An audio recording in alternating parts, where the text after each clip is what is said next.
বিসমিল্লাহির রহমানির রহিম। সবাই কেমন আছেন? আজকে আমরা আলোচনা করব লিভার, গল ব্লাডার, স্প্লিন এগুলো নিয়ে, তাই না?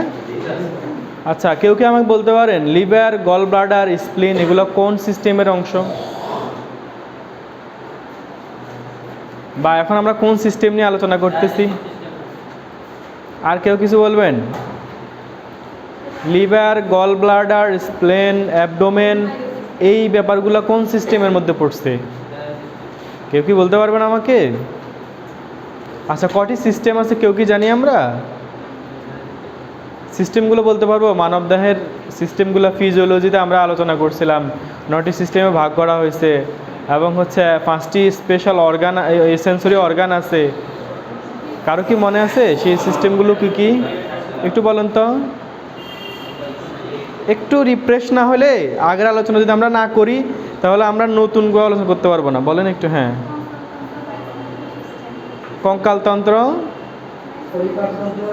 পরিপাকতন্ত্র, শ্বসনতন্ত্র, রেচনতন্ত্র, হ্যাঁ, আর প্রজননতন্ত্র, স্নায়ুতন্ত্র, অন্তঃক্ষরা তন্ত্র, না? আর কি আরেকটা আছে? পেশিতন্ত্র। আর স্পেশাল অর্গান কয়টা? স্পেশাল মানে সেন্সরি অর্গান কয়টা?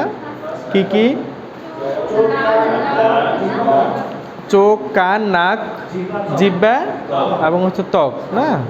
আচ্ছা, এখন যে আমরা লিভার নিয়ে আলোচনা করব বলছি, লিভার কোন কোন সিস্টেমের?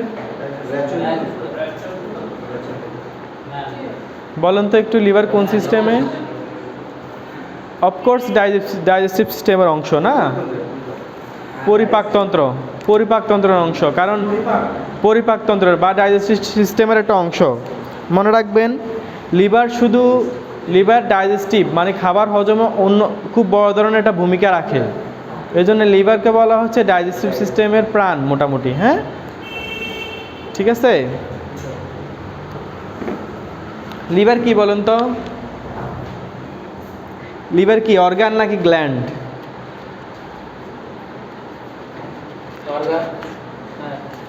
লিভার একের সাথে অর্গান এবং আরেক সাথে গ্ল্যান্ড। এটা অঙ্গ এবং এইখান থেকে যেহেতু অনেক কিছু সিক্রেশন হয় সেহেতু এটা গ্ল্যান্ড বলে গণ্য হবে, তাই না? গ্ল্যান্ড আমরা কোনগুলো বলবো? যেগুলোতে কোনো কিছু সিক্রেশন হবে, বিভিন্ন পিরিয়ডের গ্ল্যান্ড থাকে, বিভিন্ন থাকে, সেগুলোকে আমরা গ্ল্যান্ড বলবো। ঠিক আছে। আচ্ছা, আমি এটা লিভারে আঁকার চেষ্টা করতেছি, আপনারা খেয়াল করেন।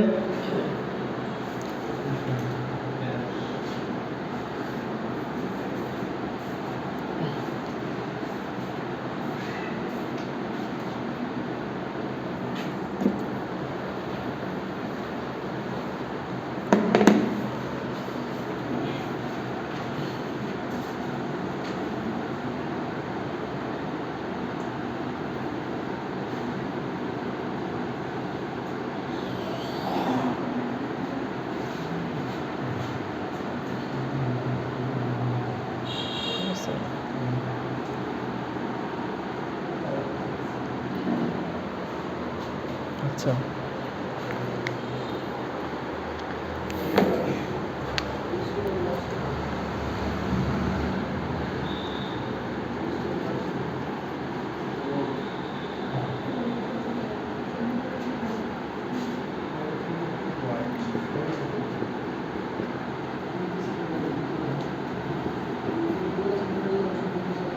আচ্ছা, লিভারের দুইটা পার্ট থাকে, একটা রাইট লোব, একটা লেফট লোব। কেমন? এটা ডান দিকের অংশ, একটা বাম দিকের অংশ। ডান দিকেটা কিছুটা বড় থাকে এবং বাম দিকেটা কিছুটা ছোট থাকে। আর লিভারের ঠিক ডান লোব বরাবর একটু নিচ বরাবর এখানে যেটা থাকে এটা হচ্ছে পিত্তথলি বা গল ব্লাডার। কেমন? আমরা দেখছি না গল ব্লাডার গরু জবাই করলে একটা পিত্তথলি থাকে, না? এটা খুব তিক্ত স্বাদযুক্ত। এটা নিয়ে আলোচনা করবো, এটা একটা সিস্টেমের অংশ। ঠিক আছে, গল ব্লাডার নিয়ে এটা আমরা সামনে আলোচনা করব। ঠিক আছে। এরপরে বাম লোবে থাকে হচ্ছে আপনার এখানে কিছু লিগামেন্ট থাকে, কেমন? রক্তনালী থাকে। ঠিক আছে, এটা থাকে বাম লোব, আর এগুলো হচ্ছে লিগামেন্ট, বিভিন্ন রক্তনালী। হ্যাঁ, আচ্ছা, একজন প্রাপ্তবয়স্ক মানুষের লিভারের ওজন কত কেউ বলতে পারি আমরা? 1.5 কেজি থেকে মোটামুটি আর একটু বেশিও হয়, অনেকের ওজন প্রায় 15-2 কেজির কাছাকাছি চলে যায়। ঠিক আছে, যারা অনেক বেশি মোটা সোটা, খুব হেলদি, হ্যাঁ, এদের দ্বারা কিছুটা বেশি হতে পারে। লিভারের গায়ের রং, লিভারের বর্ণ কীরকম হবে? লালচে ধরনের বর্ণ হবে। আচ্ছা, লিভারের লোব কিন্তু 4টা, খেয়াল করেন। এখানে কি আছে? Right lobe, left lobe. হ্যাঁ, আর আর 2টা লোব আছে, কোয়াড্রেট লোব এবং হচ্ছে কর্ডেট লোব। এখন এগুলো কই দেখেন তো, আমাকে কেউ দেখাইতে পারবেন? এগুলো এখানে নাই, আছে এখানে এই চিত্রে? চিত্রে নাই, কিন্তু বাস্তবে আছে। কীরকম আছে? আপনাদেরকে একটু যদি এই চিত্রটা হচ্ছে আমি বলি, এই চিত্রটা হচ্ছে সামনের দিকটা। যদি আমরা এটা ঠিক উল্টায় ফেলি, হ্যাঁ বুঝতে পারছেন ঘটনা? এটা যদি আমরা ঠিক উল্টায় ফেলি, তাহলে লেফট লোবটা চলে আসবে এইদিকে, রাইট লোবটা চলে যাবে ওই দিকে। তাহলে আমরা উল্টাইলে কি দেখব? উল্টাইলে এখানে দেখব এরকম সুচালো। চিত্র না আঁকতে আঁকতে আসলে চিত্র আঁকাই ভুলে গেছি, বুঝতে পারছেন?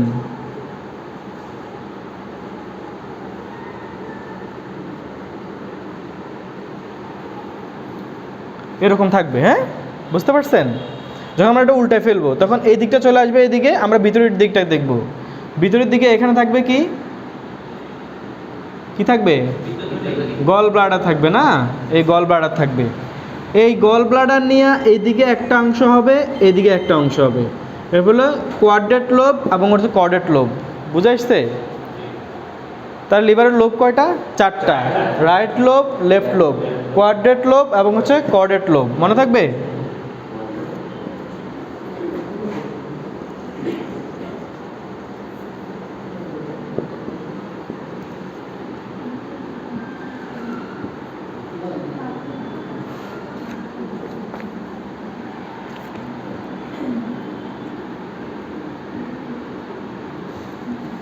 তাহলে আমাদের কনফিউশন দূর হয়েছে। আমরা কি কর্ডেট লোব এবং কর্ডেট লোব বুঝতে পারছি? বুঝতে পারছি। আচ্ছা, কেউ কিছু বলছেন? আচ্ছা, একটু খেয়াল করেন সবাই। ডান পাশের লোবটি সবচেয়ে বড়, যকৃতের নিচের দিকে পিত্তাশয় থাকে। প্রত্যেকটি লোব বহুভুজাকার কোষ দ্বারা গঠিত। এই কোষগুলো প্রত্যেকটি ক্ষুদ্র অনুখণ্ড গঠন করে। প্রত্যেকটি অনুখণ্ডের কেন্দ্রে থাকে কেন্দ্রীয় শিরা। যকৃতের কোষগুলো চাকার স্প্রোকের মতো বিন্যস্ত। এদের গা বেয়ে ক্ষুদ্র ক্ষুদ্র সাইনোসয়েড ও পিত্তনালিকা প্রসারিত হয়। পিত্তনালিকাগুলো পিত্তথলিতে গিয়ে শেষ হয়। যকৃৎ থেকে আগত ডান ও বাম নালী একত্রিত হয়ে একটি যকৃৎ নালী গঠন করে। এটি পিত্তনালীর সাথে মিলিত হয়ে ডিউডেনামে শেষ হয়। কথাটা একটু খেয়াল করেন, কথাটা একটু সবাই খেয়াল করেন। যকৃতের কোষগুলো সাধারণত অনেকগুলো ছোট ছোট কোষ দ্বারা গঠিত থাকে। হ্যাঁ, এই কোষগুলো কি করে? এই কোষগুলো ছোট ছোট কোষ দ্বারা গঠিত। এই কোষগুলো, এর যে রক্তনালী চলে না, এই রক্তনালীর মাধ্যমে কোষগুলো কি করে? রক্ত সংবহন করে। কিসের মাধ্যমে? রক্তনালিকার মাধ্যমে। ছোটো ছোটো রক্তনালিকার মাধ্যমে রক্ত সংবহন করে আর্টারি এবং লিগামেন্টে যায় যুক্ত হয়। ঠিক আছে? আর্টারিতে যুক্ত হওয়ার পরে কি করে? সেই রক্তগুলো আবার সেই রক্ত থেকে দূষিত পদার্থগুলো আসা গল ব্লাডারে জমা হয়। সেই গল ব্লাডার থেকে, যে সকল গল ব্লাডার থেকে আপনার এই গল ব্লাডার আবার ওপেনিং যাওয়া শেষ হয় কোথায়? ডিউডেনামে। ডিউডেনাম আমরা চিনছি না ওই দিন? ডিউডেনাম, জেজুনাম, ইলিয়াম দেখাইছি না? দেখাইছি, মনে আছে? ওই যে ডিউডেনামের একটা অংশ থাকে এরকম ওপেন থাকে, ওই একটা নালী যায়, গল ব্লাডার একটা নালী যায়, ডিউডেনামের সাথে উন্মুক্ত হয়। আচ্ছা, লিভার একটা সাধারণত একটা বড় ধরনের একটা পাতলা আবরণ দ্বারা থাকে, কেমন বেষ্টিত থাকে। এটাকে বলে আমরা গ্লাইসন্স ক্যাপসুল। মনে থাকবে? গ্লাইসন্স ক্যাপসুল দ্বারা আবৃত থাকে। ঠিক আছে? যকৃতের কাজ কি? যকৃতের কাজ কি? লিভারের কাজ কি? আচ্ছা, একটু খেয়াল করি সবাই, একটু মনোযোগ দিই। আমরা যদি বই না দেখি একটু মনোযোগ দিই। যদি আমরা আপাত দৃষ্টিতে বলে থাকি, তাহলে লিভার আমরা কখনো কাটলে দেখছি ভিতরে কি থাকে? গরুর লিভার দেখছি, চাপ দিয়ে দেখছি, অনেকগুলো রক্ত থাকে কিন্তু লিভারের ভিতরে। রক্ত থাকে না? লিভারের মূল কাজ হচ্ছে, মানবদেহেরও লিভারের মূল কাজ হচ্ছে রক্ত উৎপাদন করা। তবে শুধুমাত্র আরবিসি। আরবিসি মানে হচ্ছে রেড ব্লাড সেল, লোহিত রক্তকণিকা উৎপাদন করা। এরপর হচ্ছে আর কাজ কি? আর কাজ হচ্ছে, লিভার কাজ হচ্ছে পিত্তরস গ্রহণ করা। কোথা থেকে পিত্তরস গ্রহণ করবে? ব্লাড থেকে পিত্তরস গ্রহণ করবে। ব্লাড থেকে পিত্তরস গ্রহণ করে পিত্তথলিতে জমা রাখবে। পিত্তথলিতে জমা, যে আমরা গল ব্লাডার বলি না, পিত্তথলিতে জমা রাখবে। কোথায়? লিভার বিভিন্ন যে রক্তনালীগুলোর সাথে মিলিত থাকবে, ওগুলো থেকে যে গলগুলো উৎপন্ন হবে সেগুলা গল ব্লাডারে জমা রাখবে। হ্যাঁ, এরপরে কি করবে, লিভারের কারণে দেহের প্রয়োজনীয় আমিষ কিন্তু কি করে, হজমে সহায়তা করে। এই যে লিভার যদি গলব্লাডার থেকে যদি রসগুলো না বের হইতো, না বের হয়ে ডিডির মাঝে মিলিত না হইতো, তাহলে খাবার আমাদের হজম হইতো না। এই জন্য লিভার সিরোসিস রোগীদের খাবারে হজম অসুবিধা দেখা যায়, তাদের পেট ফুলে যায়। সমস্যা হচ্ছে লিভারে ফুলে যায় কি, ফেট। এটা হচ্ছে লিঙ্ক আপ। আপনি যদি লিভারের গলব্লাডার থেকে গল যেই বস্তুটা পিত্ত যে রসটা ওটা যদি না যায়, তাহলে খাবার হজম ঠিকমতো হবে না। লিভার আরও কিছু কাজ করে, সেটার মধ্যে লিভার এই ভিটামিন এ, বি এবং জমা রাখে। ভিটামিন এ এবং বি করে জমা রাখে। আর কি করে, আর কি করে বলেন, অ্যালবুমিন ও ফিব্রিনোজেন প্রথ্রম্বিন নামক প্লাজমা প্রোটিন তৈরি করে। আচ্ছা, এটা একটু কঠিন কথা। অ্যালবুমিন, ফিব্রিনোজেন এবং প্রথ্রম্বিন নামক প্লাজমা প্রোটিন, এটা হচ্ছে রক্তের এক ধরনের প্রোটিন, রক্তের ভিতরে থাকে। এগুলো না থাকলে রক্তের সঠিক মানে সঠিক যে আপনার রক্তের যে বৈশিষ্ট্য সেটা বিঘ্নিত হবে, ঠিক আছে। আচ্ছা, প্লাজমা হচ্ছে রক্তের ভিতরে দু ধরনের থাকে, একটা হচ্ছে কোষ আর একটা হচ্ছে কোষরস। প্লাজমাটা বাইরে পাওয়া যায়, কিন্তু কোষটা বাইরে পাওয়া যায় না। ইচ্ছে করলে রক্তের যে প্লাজমাটা, যেমন আমরা যে কেউ রক্ত দিছি, ব্লাড ডোনেশন কেউ করছি, ওখানে কিন্তু এক ধরনের থাকে না, পানি থাকে। হ্যাঁ, এটা কেন থাকে কেউ জিজ্ঞেস করেন নাই ল্যাবে যে দিচ্ছেন? আচ্ছা, এটা হচ্ছে মূলত রক্তের যেন গুণাগুণটা ঠিক থাকে। রক্ত কিন্তু বাইরে আসলে কি হয়ে যাবে, ক্লট হয়ে যাবে। কেন ক্লট হয়ে যাবে? কারণ রক্তের মধ্যে ওই কোয়াগুলেন্ট ফ্যাক্টরটা আর নাই। কিন্তু আমাদের শরীরে রক্ত চলাচলের অবস্থা কখনো ক্লট হবে না, কারণ আমাদের শরীরে ওই যে কোয়াগুলেন্ট ফ্যাক্টরগুলো আছে। এই প্লাজমা প্রথম্বিন টাইমগুলো অনেক সময় কোয়াগুলেন্টের মধ্যে হিসাবে কি কাজ করে আমাদের শরীরে, সেটা অলরেডি সবসময় থাকে। এই জন্য আমাদের শরীরে অতিরিক্ত আর প্লাজমা দিতে হয় না, ঠিক আছে। আচ্ছা, গর্ভাবস্থায় সাধারণত লোহিত রক্তকণিকা তৈরি করে। মারা যখন গর্ভবতী থাকে তখন এই যে আপনার এই লিভার থেকে বাচ্চার জন্য কি করে, রক্তকণিকা তৈরি করে, এবং রক্ত এখান থেকে যে বাচ্চার শরীরে যায়। কেমন? আচ্ছা, আমরা কি জানি যে কোনো ওষুধ খাওয়ার পর প্রথম ইফেক্ট কোথায় পড়ে? পেটে পড়ে। প্রথম কথা হলো, প্রথম এটা খাবার ওষুধটা কোথায় যায়?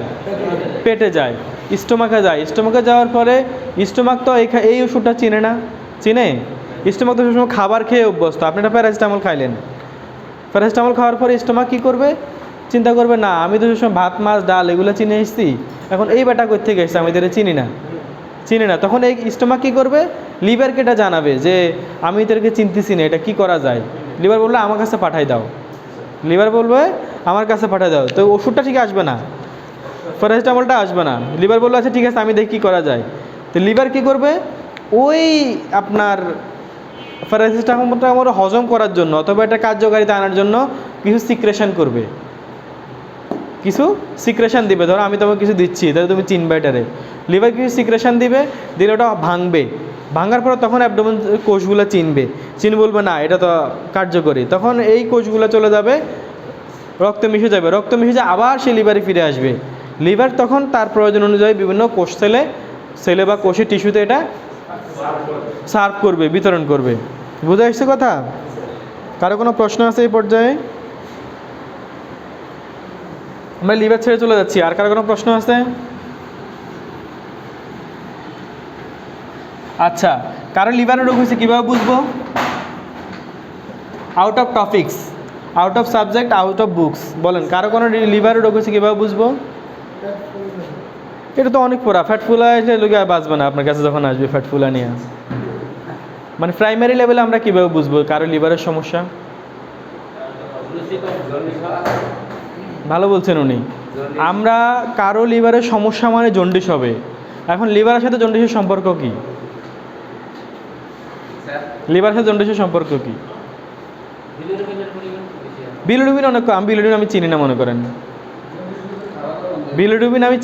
করেন, তাহলে আমি কীভাবে বুঝবো? সমস্যা হচ্ছে জন্ডিস কীভাবে চিনবো? অনেক কথাবার্তা বলতে হবে। তাইলে জন্ডিস টোটাল কথা হচ্ছে, জন্ডিস হচ্ছে চোখ, মুখ, হাতের তালু কী হয়ে যাবে? হলুদাভ হয়ে যাবে। জন্ডিস কোনো রোগ নয়, এটা লিভারের সমস্যার কারণেই জন্ডিস দেখা দিচ্ছে। এখন বলবেন তাহলে লিভার হচ্ছে লালচে বর্ণের, আপনি বললেন, কিন্তু জন্ডিস হলে হাত পা হলুদ হয়ে যাবে, ঘটনাটা কি? ঘটনাটা তো অবশ্যই আছে। কি ঘটনা আছে বলেন তো?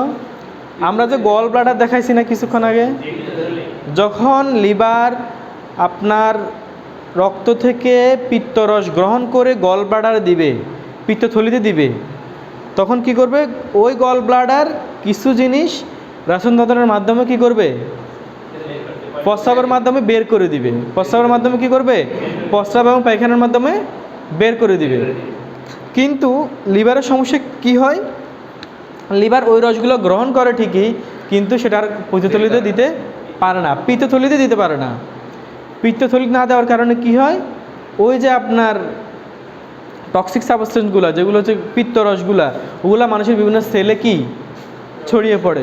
যখন সে নিতে পারে না, দিয়া গলব্লাডারে মানে আলাদা করে গলব্লাডারে দিতে পারে না লিভার যখন গলব্লাডারে সেটা দিতে পারবে না, তখন কি করবে? সেই রসগুলো চলে যাবে মানুষের সেলে, মানে এখানে পিত্তরস পিত্তথলিতে না যে সারা শরীরে ছড়িয়ে যাবে, তখন কি হবে?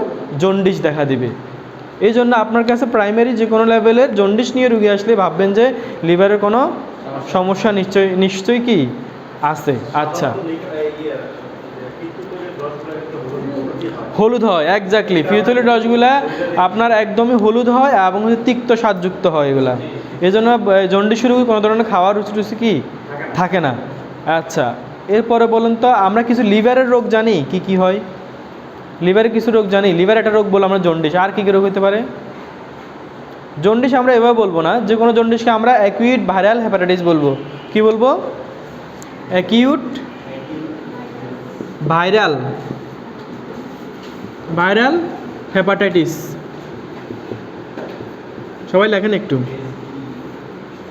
Acute viral hepatitis.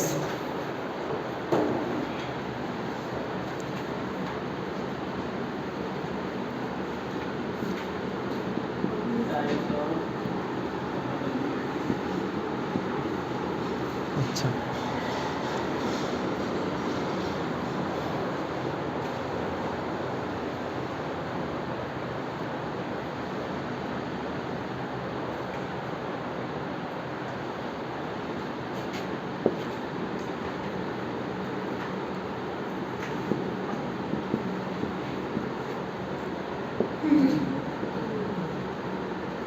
আপনারা দেখতে পাচ্ছেন?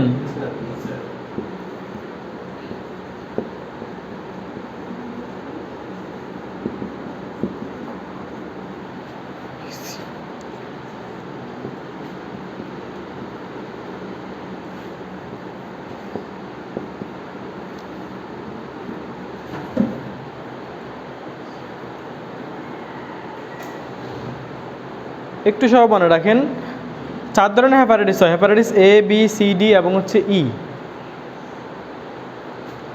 আচ্ছা, আমরা এখানে কি কথাটা বলছি? Acute viral hepatitis. এই কথাটার মানে হচ্ছে হেপাটাইটিসটা সরি না, সরি, 5 ধরনের বলছি। সরি, এটা হয়তো মিস্টেক হয়েছে। 5 ধরনের, এ, বি, সি, ডি এবং হচ্ছে ই। আচ্ছা, একটু খেয়াল করি, অ্যাকিউট ভাইরাল হেপাটাইটিস, এই কথাটা ভাইরাল লিখছি আমরা, নট ব্যাকটেরিয়াল কিন্তু লিখি নেই। হ্যাঁ, মানে হচ্ছে হেপাটাইটিসটা হবে সবসময় ভাইরাস দিয়ে। কি দিয়ে হবে? ভাইরাস দিয়ে হবে। আচ্ছা, একটু খেয়াল করি সবাই, আমাদের দেশে সাধারণত এ এবং বি বেশি পাওয়া যায়, ঠিক আছে? সি পাওয়া যায় খুবই রেয়ার। ডি এবং ই আমাদের দেশে প্রেক্ষাপটে পাওয়া যায় না, একদম নাই বললেই চলে, ঠিক আছে? আচ্ছা, সবচেয়ে খারাপ হেপাটাইটিস কি জানেন? সবচেয়ে খারাপ হেপাটাইটিস হলো সি। কারণ কি জানেন? কারণ হচ্ছে আপনি ভাইরাল হেপাটাইটিস সি এর ধরেন নিয়ে বসে আছেন, সারা জীবন আপনার ভাইরাল হেপাটাইটিস সি কোনো ধরনের লিভারে কোনো সমস্যা করবে না, আপনি কখনো বুঝতেই পারবেন না ভাইরাল সি দ্বারা আপনি আক্রান্ত। ভাইরাস সি দ্বারা আপনি আক্রান্ত, বুঝতে পারছেন? এর মধ্যে বাকি এ, বি এবং ডি, ই হচ্ছে সংক্রমণ ছড়ায়, মানে হচ্ছে এগুলো আক্রান্ত হলে আপনার জন্ডিস দেখা দিবে। বাঁচার উপায় কি? বাঁচার উপায় হচ্ছে ভ্যাকসিন। হেপাটাইটিসের ভ্যাকসিন পাওয়া যায়। কেমন? হেপাটাইটিস এ এরও ভ্যাকসিন পাওয়া যায়, বি এরও ভ্যাকসিন পাওয়া যায়, ডি আর যেহেতু আমাদের দেশে রেয়ার নাই বললে চলে, সেহেতু এটার ভ্যাকসিন আমাদের দেশে নাই, ঠিক আছে। আর সি এর কোনো ভ্যাকসিন কি নাই। এখন বাঁচবেন কিভাবে, এই রোগ থেকে বাঁচবেন কিভাবে? এই রোগ থেকে বাঁচার একমাত্র উপায় হচ্ছে কখনোই কারো নিডেল শেয়ার করবেন না। এক নিডেল দিয়ে 2-3 জনে ইনজেকশান দিবেন না, ড্রাগ নেবেন না, নাম্বার 1। নাম্বার 2, অস্বাস্থ্যকর খাবার খাবেন না, অস্বাস্থ্যকর পানি খাবেন না। বাইরের রেস্টুরেন্টের পানি কিংবা খাবার খাবেন না, কারণ আপনি তো জানেন না ভাইরাল হেপাটাইটিস সি এর কোনো ব্যক্তি আসা ওই খাবার ওই গ্লাসে মুখ দিয়ে গেছে, আপনি আবার সেখান থেকে খাচ্ছেন। কিভাবে ছড়াবে? তাহলে লালা গ্রন্থি দিয়ে লালা দিয়ে ছড়াবে, অনিরাপদ যৌন সংক্রমণের কারণে ছড়াবে, এরপরে ছড়াবে কিভাবে? নিডেল ব্যবহারের কারণে ছড়াবে। এরপর হচ্ছে এক্সপোজার, যেমন আপনি কাটাছাড়ায় কাজ করেন, সেলাইয়ের কাজ করেন, রুগী আসলে সেলাই করেন, আপনি সেলাই করছেন রুগীকে, কিন্তু কোনোভাবে আপনার হাতে একটা নিডেল পিক হয়েছে, আপনি জানেন না, রক্তের মাধ্যমে সেটা আপনার শরীরে ছড়াবে। তাহলে রক্ত, লালা গ্রন্থি, অবাধ যৌন মিলন এই ঘটনাগুলোর কারণেই আপনার হেপাটাইটিস ছড়াবে, ঠিক আছে। এই হাইমচরে হেপাটাইটিস সি এর রুগী আছে, এই হাইমচরে হেপাটাইটিস সি এর পেশেন্ট আছে। এবং সেই পেশেন্ট কি বাইরের দোকান থেকে পানি খাচ্ছে না? খাচ্ছে কি খাচ্ছে না? খাচ্ছে। সে একই দোকানে যেই শেভ করছে, আপনিও সে একই দোকানে শেভ করছেন। আমি আমার প্রথম শেভ যে বাসায় হয়েছি সেই থেকে আজ অবধি আমার শেভ আমি কোনো বাসা ছাড়া হই না। চুল কাটতে পারেন বাইরে, চুলে তবুও কিছুটা কম হয় না, শেভে কিন্তু অনেক বেশি পরিমাণ সংক্রমণের অনেক বেশি পরিমাণ ঝুঁকি থাকে। সেজন্য চেষ্টা করবেন যে প্রয়োজন নিজের সিজার নিয়ে যাইতে দোকানদারের কাছে, নিজের খুন নিয়ে যাইতে। ব্লেডটা ও পাল্টাচ্ছে কিনা একটু খেয়াল করবেন যারা পুরুষ আছেন। আর মেয়েদের ক্ষেত্রে বলতেছি কখনো নিডেল শেয়ার করবেন না, হ্যাঁ। এভাবে বাস্তার খোলা ফুটপাথ থেকে পানি খাবেন না, তাহলে এই রোগগুলো থেকে মুক্ত পাবেন। এই হেপাটাইটিস রোগটা খুবই খারাপ, খুবই খুবই খুবই খারাপ, সবাই মনে রাখবেন। আমরা এটাকে মানে যখন লিভারের রোগ হয়ে যায়, যখন হেপাটাইটিস কিছুদিন পরে যদি চিকিৎসা না হয়, তাহলে সেটা ক্রনিক লিভার ডিজিজ হয়ে যায়। কি হয়ে যায়? Chronic liver disease. আমরা সংক্ষেপে বলি CLD। কি বলি? CLD, chronic liver disease. Chronic liver ডিজিজে কী হয়? ক্রনিক লিভার ডিজিজে সাধারণত লিভার ফেলিওর হয়। কি হয়? Liver failure. লিভার যখন কাজ করতে পারে না, পেট ফুলে যায়, কিছুদিন পরে লোকটা মারা যায়। আমরা যখন ইন্টার্নি করছিলাম তখন দেখছিলাম সদরের মেডিসিন ওয়ার্ডে মানে অ্যাভেলেবেল এরকম আপনার CLDর পেশেন্ট আছে। কারণ তাদের মধ্যে হয়তো বা হেপাটাইটিস সি এর ক্যারিয়ার আছে, ডি এর ক্যারিয়ার আছে, তারা নিজেরা জানে না, সারা জীবন বাইরের পানি খাইছে, সি এর সংক্রমণ নিয়ে বসে আছে। যখন সি এর সংক্রমণ এই ভাইরাল হেপাটাইটিস দেখা দিছে, ততদিনে লিভার ড্যামেজ হয়ে গেছে। আর মানবদেহের একটা গুরুত্বপূর্ণ অর্গান বা গ্ল্যান্ড বলেন, এই যেটা ছাড়া মানুষের পক্ষে বাঁচা সম্ভব নয়, ঠিক আছে। উন্নত দেশে কিন্তু লিভার ট্রান্সপ্লান্ট আছে। সরি, লিভারের ক্ষতির চাইতে সবচেয়ে বড় ক্ষতি করে ফুসফুসের। আচ্ছা, ফুসফুস যখন ইনফেক্টেড হবে তখন কি হবে বলেন তো? তখন পরোক্ষভাবে লিভার আক্রান্ত হবে। কিভাবে? কারণ হচ্ছে রক্তনালী দিয়ে দূষিত রক্ত আবার লিভারের কাছে আসবে না? সে চেষ্টা করবে, লিভার আবার চেষ্টা করবে যে দূষিতগুলো বের করে দিয়ে করতে, কিন্তু লিভার অনেক বেশি যখন হয়ে যাবে তখন লিভার আর কি পারবে না। আচ্ছা, ভালো প্রশ্ন করছেন। শীতে যদি কেউ আক্রান্ত হয়েই যান তাহলে তার যে টেস্টগুলো করতে হবে, লিভার ফাংশন টেস্টগুলো প্রত্যেক 3 মাস অন্তর করে দেখতে হবে যে তার লিভার কি খারাপ হয়ে যাচ্ছে কি না। লিভার কি খারাপ হয়ে যাচ্ছে কি না। লিভার যদি খারাপ হয়েই যায়, সেক্ষেত্রে আমরা ধরেন আপনার যে ইমিউনোগ্লোবুলিন দিই আমরা, যে আপনার ধরেন লিভারকে বুস্ট আপ করি আর কি, কিছু একটা ইনজেকশন আছে, প্রায় 8,000 বা 8,500 টাকা দাম, প্রতি মাসে একটা দিতে হয় এরকম। তো লিভারকে বুস্ট আপ করি আমরা, লিভার যখন খারাপের দিকে চলে যায় বা আমরা এইচজিপিটি লেভেল দেখি, সিরাম বিলিরুবিন দেখি, সিরাম ক্রিয়েটিনিন দেখি, এগুলো রুটিন টেস্টগুলো আমরা করি, রোগীর কন্ডিশনসটা দেখি। যখন দেখি যে লিভারের যে সাইন ইয়েগুলা, যেই ফ্যাক্টরগুলো ওগুলো তো খারাপ দিকে যাচ্ছে, তখন আমরা তাকে ওই ইনজেকশন নিতে সাজেস্ট করি। ঠিক আছে, কিন্তু হয়ে গেলে আর কিছু করার নাই। আচ্ছা, হ্যাপাটাইটিসের টিকা কে কে দিচ্ছেন বলেন তো একটু আমারে, কেউ দিচ্ছেন হ্যাপাটাইটিসের টিকা? সম্ভব হলে সবাই লেখেন একটু HBS AG।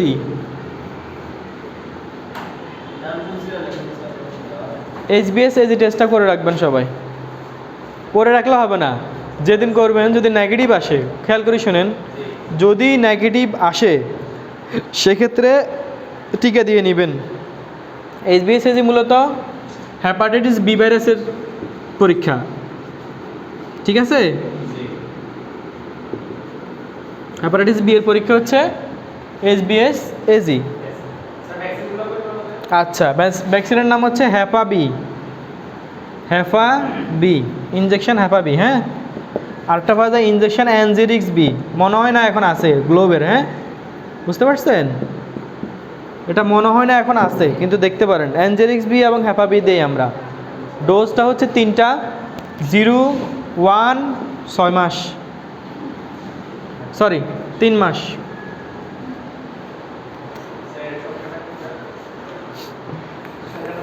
দেখেন না? আচ্ছা, 013 হচ্ছে ডোজ, 0 ডেজে একটা, 1 মাস পরে একটা, 3 মাস পরে একটা। লিখছেন? একটু নোট করছেন সবাই? আচ্ছা, হ্যাঁ, এইটা হচ্ছে আপনি খেয়াল করবেন, যদি নেগেটিভ আসে সেক্ষেত্রে আপনাকে অবশ্যই ভ্যাকসিনের আওতায় আসতে হবে, ভ্যাকসিনের আওতায় আসতে হবে, যাতে করে আপনি আর হ্যাপাটাইটিস বি ভাইরাস দ্বারা আপনি আর সংক্রমণ না হন। আমরা জানি ভাইরাসের বিরুদ্ধে কোনো অ্যান্টিবায়োটিক কাজ করে না, একমাত্র ভাইরাসের বিরুদ্ধে ভ্যাকসিনই সহায়ক। বুঝতে পারছি আমরা? বুঝতে পারছেন?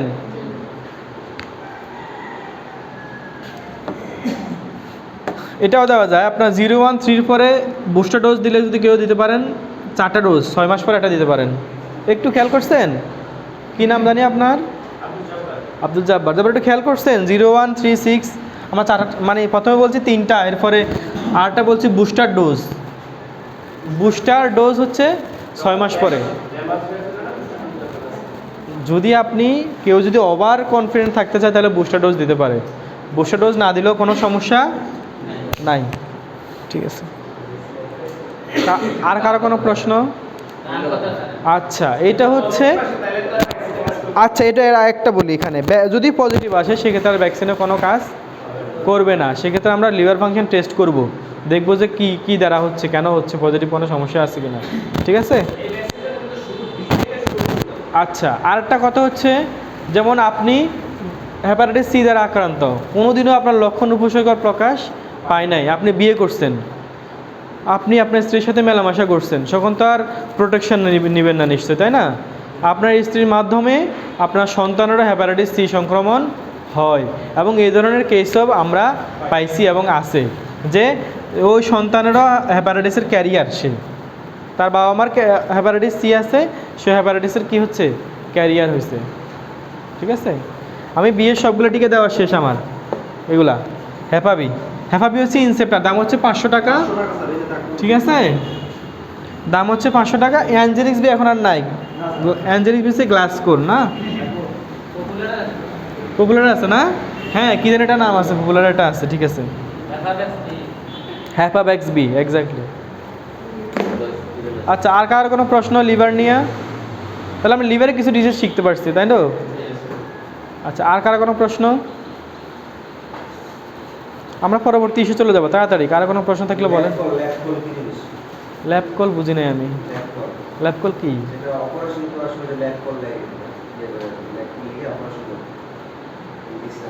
ল্যাব কল কি, কোথায়, কি অপারেশনে লেখে, কি অপারেশনে লেখে ল্যাব কল?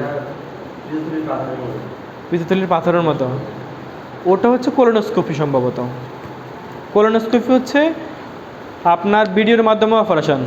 ঠিক আছে, ছোট ছিদ্র করবে, পুরা কাটবে না আর কি, এরকম পুরা কাটবে না, ছিদ্র করে এখানে কি করবে, ছিদ্র করবে, ছিদ্র করে আপনার এক ধরনের ইনস্ট্রুমেন্ট ঢুকাই দিবে, এরকম ধরেন এরকম মোটা একটা পাইপের মধ্যে ঢুকাই দিবে প্রথমে, ঢুকাই দিয়ে ওই পাইপ দিয়ে আপনার ধরেন ইনস্ট্রুমেন্ট ঢুকাবে, ঢুকে বাইরের থেকে ওখানে ক্যামেরা থাকবে, ইনস্ট্রুমেন্টের সামনে কি থাকবে, ক্যামেরা থাকবে, আর সার্জন মনিটরে দেখে কি করতে হবে, কোনটা কাটতে হবে, ওখানে ওখানে কাটা যাবে এবং ওখানে সাথে সাথে সেলাই দিয়ে আবার চলে আসে। এতে সুবিধা কি, বড় করে কাটা লাগে না, বড় করে সংক্রমণের মানে অসুবিধাও নাই, বড় করে সংক্রমণ আর হয় না। সরি, রোবোটিক না, এটাকে যেটাকে বলা হয় আপনার কোলোনোস্কোপি আর কি। হ্যাঁ, এটা মূলত আপনার ভিডিও ক্যামেরার মাধ্যমে অপারেশনটা করা হয়। অ্যান্ডোস্কোপি যেরকম ঢুকায়, এক্স্যাক্টলি। অ্যান্ডোস্কোপিতে কী করা হয়, অ্যান্ডোস্কোপিতে একটা ঢুকানো হয়, একটা পাইপ ঢুকানো হয় না, পাইপের আগে কী থাকে, ক্যামেরা থাকে। ওই ডক্টর ক্যামেরার সামনে বসে ওই ক্যামেরা দিয়ে কি দেখে, হ্যাঁ অ্যান্ডোস্কোপিতে আর কি দেখে, গ্যাসের আলসার থাকলে দেখে, এক্স্যাক্টলি আলসার থাকলে দেখে যে আচ্ছা ভিতরে কীভাবে দেখে, ভিতরে তো অন্ধকার না, আলো থাকে, লাইটিং সিস্টেমও থাকে ওইখানে, ক্যামেরার সাথে লাইট ফিক্স করা থাকে, লাইটটা অটো জ্বলে। হ্যাঁ, অটো জ্বলে, যখন ঢুকতে যাচ্ছে নালে দিয়ে যখন যায়, সে এভাবে নিজে দেখতে পায় যে আমি কিসের মধ্যে দিয়ে যাচ্ছি, আমার সারফেসে কী আছে, সামনে কী আছে, বুঝতে পারছেন? আচ্ছা, আর কার কোনো প্রশ্ন?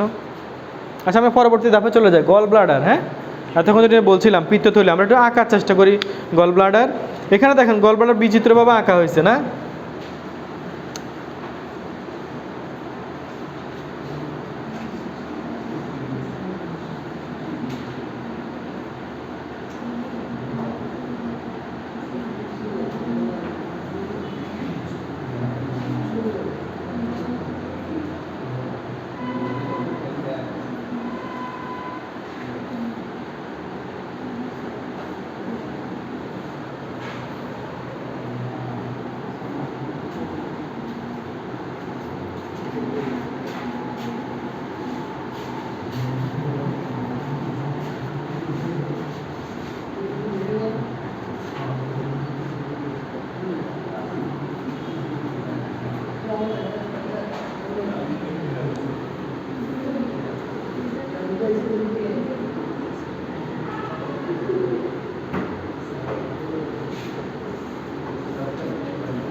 একটু খেয়াল করি সবাই, আমরা একটু খেয়াল করি, একটু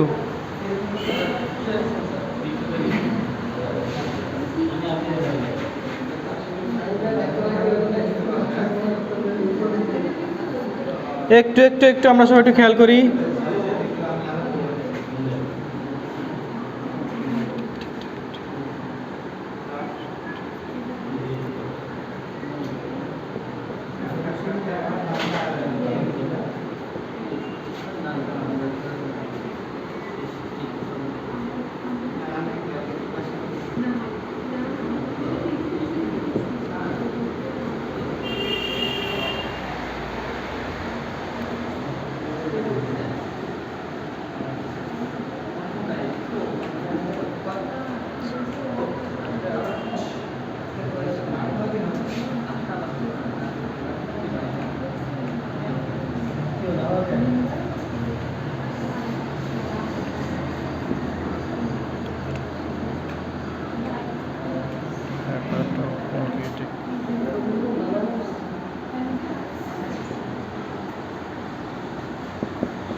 এটা কিভাবে থাকে,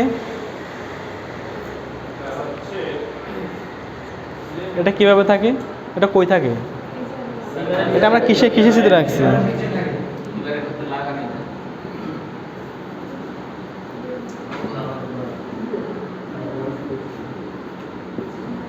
এটা হচ্ছে গল ব্লাডার, পিত্তথলি। আমি তো রিডিং পড়ালে পড়াই দিতে পারি, একটু চিত্র না আঁকা দেখলে বুঝবেন না আপনারা। এটা গল ব্লাডার লিভারের সাথে অ্যাডজাস্ট করা থাকে কিভাবে? এই দেখেন অনেকগুলো ডাক্ট লিখছি আমি, রাইট হেপাটিক ডাক্ট। এই কথাটা মানে কি? ডান লিভার আছে না, ডান লিভারের একটা নালীর সাথে এই ডাক্টটা যুক্ত থাকে, বুঝতে পারছেন কথাটা? আর লেফট হেপাটিক ডাক্ট হচ্ছে বাম লিভারের একটা এই নালী, যেটা লেফট লিভারের সাথে কি করে যুক্ত থাকে। আচ্ছা, এই নালীগুলো তো সরাসরি লিভারের সাথে যুক্ত থাকে না, এই নালীগুলো কি করে ছোট ছোট ছোট ছোট নালিকার মাধ্যমে লিভারের সাথে কি করে এভাবে যুক্ত থাকে। আচ্ছা, আর এটা হচ্ছে নেক, এটা হচ্ছে বডি, এটা হচ্ছে ফান্ডাস। এইটা হচ্ছে মূলত গল ব্লাডার পুরাটা, হ্যাঁ, পিত্তথলিটা, এটা হচ্ছে গল ব্লাডারের পুরা থলিটা, এখানে এসে জমা হয়। আর এটা হচ্ছে সিস্টিক ডাক্ট, খেয়াল করেন সবাই এখানে। এই সিস্টিক ডাক্টের মাধ্যমে প্রথমে right hepatic duct, left hepatic duct, cystic duct, এরপর দেখেন common bile duct, hepatic duct, এরপরে হ্যাপাটোপ্যানক্রিয়াটিক ডাক্ট দেখেন এখানে আমি লিখছি। আবার এই দেখেন প্রত্যেকটার কিন্তু ওপেনিং আছে, মানে খোলা জায়গা আছে, পাইপের মতো এগুলা, ঠিক আছে? কি করে এই হ্যাপাটোপ্যানক্রিয়াটিক ডাক্টটা কি করে এই গল ব্লাডার গল রস সেখানে জমা করে এই রসগুলো আবার কি করে এই ডাক্টের মাধ্যমে হইয়া প্যানক্রিয়াসে যায়। আবার কিছু জিনিস এখানে এসে কি করে ওই যে আপনার বললাম ডিউডেনামের সাথে কি হয়, মিলিত হয়। আচ্ছা, আর right hepatic duct, left hepatic duct, এই ডাক্টগুলোর মাধ্যমে কি করে রসগুলা সংগ্রহ করে, সেটা সিস্টিক ডাক্ট হয়ে কমন বাইল ডাক্ট হয়ে কোথায় যায়? গল ব্লাডারের ভিতরে যায়। বোঝা গেছে কথাটা? একটু বলি আপনাদেরকে। এই গল ব্লাডার সাধারণত লিভারের সাথে যুক্ত থাকে এবং হচ্ছে রাইট হেপাটিক ডাক্ট এবং লেফট হেপাটিক দুই ধরনের ডাক্ট দ্বারা কী করে পিত্তরস গ্রহণ করে সিস্টিক ডাক্ট এবং কমন হেপাটিক ডাক্ট হয়ে পিত্তরসে জমা করে সেখান থেকে পিত্তরসগুলো কী করে হ্যাপাটোপ্যানক্রিয়াটিক ডাক্টের সাথে মিলিত হয় এবং কিছু অংশ যা ডিউডেনামের সাথে কি হয়, যুক্ত হয়। তিনটা পার্ট আছে, নেক, বডি এবং হচ্ছে ফান্ডাস, ঠিক আছে? আচ্ছা, এই যে এখানে দেখেন, এখানে পিত্তথলির যকৃতের নিচের দিকে ডান হাইপোক্রন্ডিয়াক অঞ্চলে অবস্থিত। আচ্ছা, আমরা তো বলছিলাম যে লেফট হাইপোক্রন্ডিয়াক, রাইট হাইপোক্রন্ডিয়াক, তাই না? মনে আছে? রাইট হাইপোক্রন্ডিয়াক অঞ্চলে কি এটা থাকে? এটি মাংসপেশি দ্বারা থলি বিশেষ, এখানে 30 থেকে 35 মিলিলিটার পিত্ত জমা থাকে, 30 থেকে 35 ml, ঠিক আছে? 30 থেকে 50 ml জমা থাকে। কেমন? এটি সাধারণত 7 থেকে 10 সেন্টিমিটার লম্বা এবং 3 সেন্টিমিটার প্রশস্ত হয়। আচ্ছা, 10 সেন্টিমিটার কয় ইঞ্চি বলেন তো একটু? 10 সেন্টিমিটার কয় ইঞ্চি?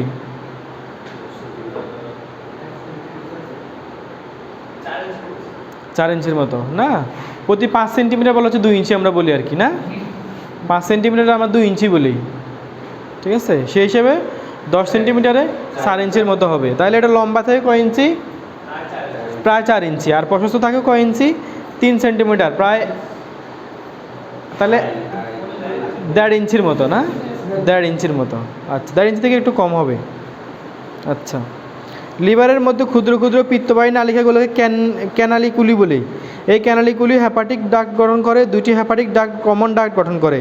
আবার কমন ডাক্ট সিস্টিক ডাক্টের সাথে মিলিত হয় কমন বাইল ডাক্ট গঠন করে। কমন বাইল ডাক্ট ডিউডেনামে উন্মুক্ত হয়, যে কথাগুলো আমরা বললাম। কি করে? ক্যানকুনালি গঠন করে, সিস্টিক ডাক্ট উন্মুক্ত হয়, যুক্ত হয়ে আবার কমন হেপাটিক ডাক্ট হয়, সেগুলো আবার বাইল ডাক্টে যা ডিউডেনামে কি হয়, উন্মুক্ত হয়। আচ্ছা, পিত্তথলি কি হইতে পারে? পিত্তথলির কেন রোগ, একটা রোগের নাম বলেন তো? পাথর হয় আর টিউমার হয়, ভালো কথা বলছে। আর এই তো মোটামুটি এগুলো হয়। আমরা পিত্তথলির পাথরটা বেশি হয় পাই। পাথর কেন হয়? আমরা প্রথম থেকেই বলে আসছি যে লিভার অনেকগুলা সারা ব্লাডগুলা নেয়, ব্লাড থেকে কি করে সার্কুলেটিং ফ্যাক্টর থেকে খারাপ প্রোডাক্টগুলো কি করে পিত্তথলিতে নিয়ে পাঠায় দেয়। লিভার কিন্তু নিজের কাছে কিন্তু রাখে না। এখন খারাপ প্রোডাক্ট পাঠাতে কী হয়? আপনি চিনি খেলেন, চিনিও পাঠাইলো, চুন খেলেন, চুনও পাঠাইলো। চিনি আর চুন এখানে আসে কী হবে? পাথর হয়ে যাবে।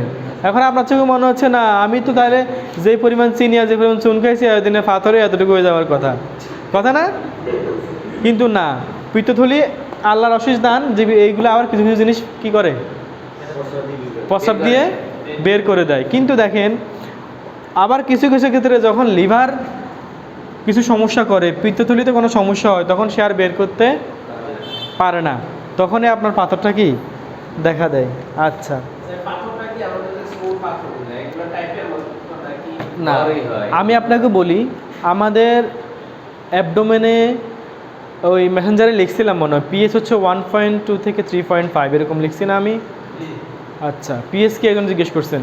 আমাদের অ্যাবডোমেনে আল্লাহ প্রদত্ত এত বেশি মানে জুস থাকে, যেখানে ছোটোখাটো হাড় কণা ওই শক্তকণিকাও মানে গুঁড়া হয়ে পাউডার হয়ে যায়। গুঁড়া হয়ে কি হয়ে যায়? পাউডারের মতো হয়ে যায়, একদম পুরা আপনার দ্রবীভূত হয়ে যায়। কিন্তু কোনো কারণে যদি অ্যাবডোমেনের জুস সেটা মিস করে, তাহলে সেটা অনেক সময় রক্তের সাবস্টেন্সের সাথে মিশে যেয়ে আমাদের লিভার হয়ে সেটা কোথায় চলে আসে? গল ব্লাডারে চলে আসে।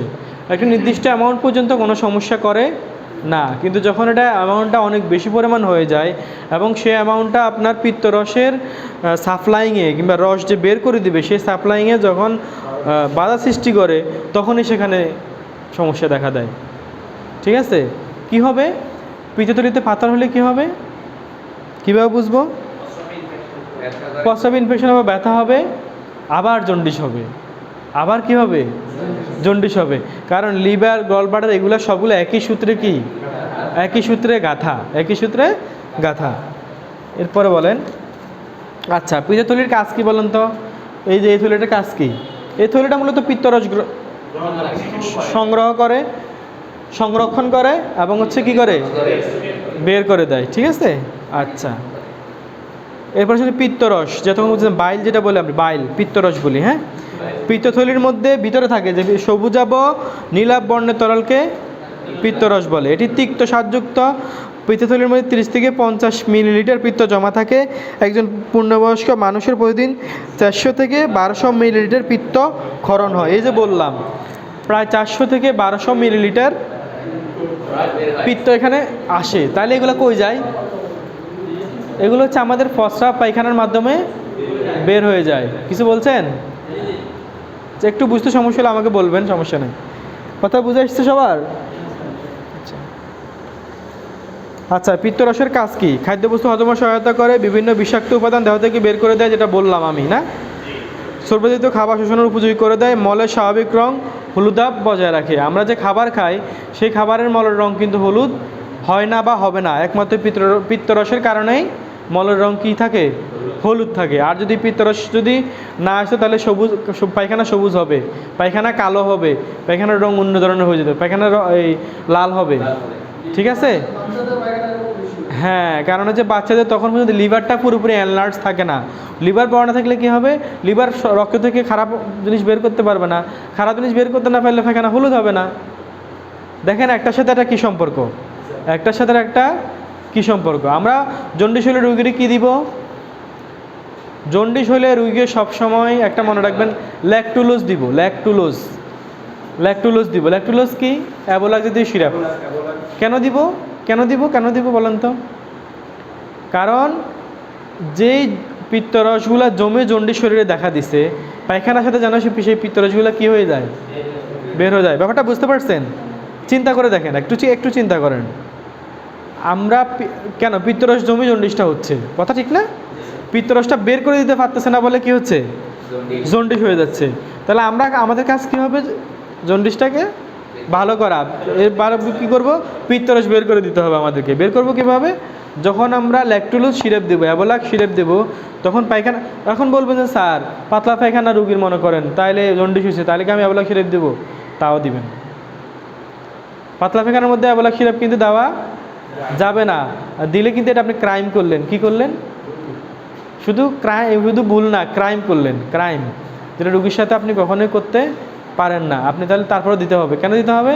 কারণ পায়খানার সাথে তাহলে বাইলগুলা বের হয়ে যাবে, পিত্তরসগুলা বের হয়ে গেলে সে তাদের জন্ডিস নিরাময় হবে। জন্ডিসের চিকিৎসা কি? কেউ একজন এটা মুছি থাক। জন্ডিসের চিকিৎসা কি? আচ্ছা, না খালি পায়ে হেঁটে লাভতে হবে না। পানি বেশি পান করে না, পানি খাই রুগী বুকে ফ্যাটে পানি জমা ফেলবেন, আপনি শুধু পানি করবেন। প্রথম কথা হচ্ছে জন্ডিসটা কেন হচ্ছে সেটা আমাদেরকে বুঝতে হবে। আমি প্রথমেই বলছি, লিভার যদি আপনার ধরেন ক্লান্ত হয়ে যায়, লিভার যদি ধরেন কেউ টানা 3-4 রাত ঘুমাইলো না, পানি কম খাইলো, তখন তার লিভার কী করবে, ব্লাড থেকে সবগুলা ইয়ে বের করে দিতে চেষ্টা করবে। হ্যাঁ, সে শুধু কাজ করতে থাকবে, লিভার তো সবসময় কাজ করতে আছে, সে কাজ করতেছে, আপনি লিভারে রেস্ট দিলেন না। হ্যাঁ, আপনি কাজ করে গেলেন, তাহলে লিভারও কাজ করতেছে, আপনি লিভারে একটু বিশ্রাম দিলেন না, লিভার কী করবে, টায়ার্ড হয়ে যাবে। ভালো রক্তগুলো টাইনে এনে সে দূষিত রক্ত হিসাবে বানায়, গল ব্লাডারে পাঠাই দিবে, গল ব্লাডার টায়ার্ড হয়ে যাবে, এগুলো সে ব্লাডে ছড়াই দিবে, জন্ডিস হয়ে যাবে। প্রথম কথা হচ্ছে জন্ডিসের যে কোনো রোগীর ক্ষেত্রে প্রথম চিকিৎসা বিশ্রাম। প্রথম চিকিৎসা কি? বিশ্রাম। দ্বিতীয় চিকিৎসা হচ্ছে রোগীকে পর্যাপ্ত পরিমাণ পানি এবং তরল খাবার দিতে হবে, পানি এবং তরল খাবার দিতে হবে। তৃতীয় চিকিৎসা হচ্ছে রোগীকে ওই যে বললাম অ্যাবোলাক জাতীয় ওষুধ দিতে হবে। জন্ডিসের রোগীকে কখনোই ব্যথার ওষুধ দিবেন না, হারাম।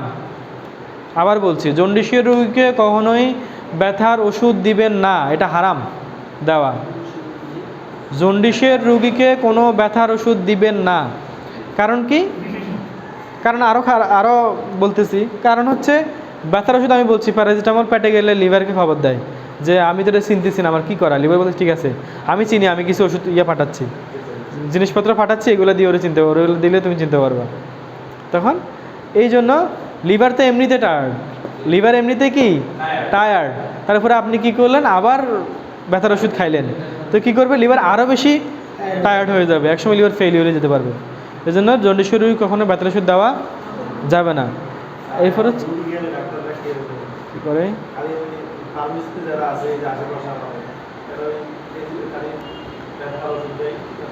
কোনো, আচ্ছা, যত্রতত্র ব্যথার ওষুধ খাওয়া যাবে না। সহ্যনীয় যেসব ব্যথা, এগুলোতে ব্যথার ওষুধ খাওয়া যাবে না, দরকার নাই। না খাইলেই রুগীকে না খাইতে বলবেন, এতে করে রুগীর জন্যই ভালো। আচ্ছা, আর কী দিব আমার জন্ডিস চিকিৎসা? প্রচুর পরিমাণে ডাবের পানি, আখের রস, সেগুলো খাইতে বলবো। আর কি বলবো? জন্ডিস রোগীর বিশ্রাম সম্বন্ধে কারো ধারণা আছে, কী ধরনের বিশ্রাম নিতে হয়? আচ্ছা, ঘুম কম হয়, হ্যাঁ। আচ্ছা, ঘুম না গেলে তো বিশ্রাম হবে না। ঘুম আসুক বা না আসুক, রোগীকে বলবেন বেডে শুয়ে থাকবে, শুধুমাত্র দিতে পারবেন, কিন্তু ঘুমোটা দিতে পারবেন, শুধুমাত্র প্রস্রাব এবং পায়খানার জন্য সে বের হবে। কি বলছি? প্রস্রাব এবং পায়খানার জন্য সে বেড থেকে উঠবে, আনতবা সে বেডে শুয়ে থাকবে অথবা বসে থাকবে। এরকম হাঁটাহাঁটি করবে না। এরকম হাঁটাহাঁটি তো লিভারের কিন্তু প্রেশার না, লিভার কাজ করা শুরু করবে। কি করবে? যখন রক্তগুলো নালিকায় রক্ত চলাচল বেশি হবে, তখন লিভারের কাজটাও বেশি করে করতে হবে। এই তো মোটামুটি জন্ডিসের চিকিৎসা। আর কারো কোনো প্রশ্ন? পেটের সাথে তরকারি পেটের সাথে আর জন্ডিসের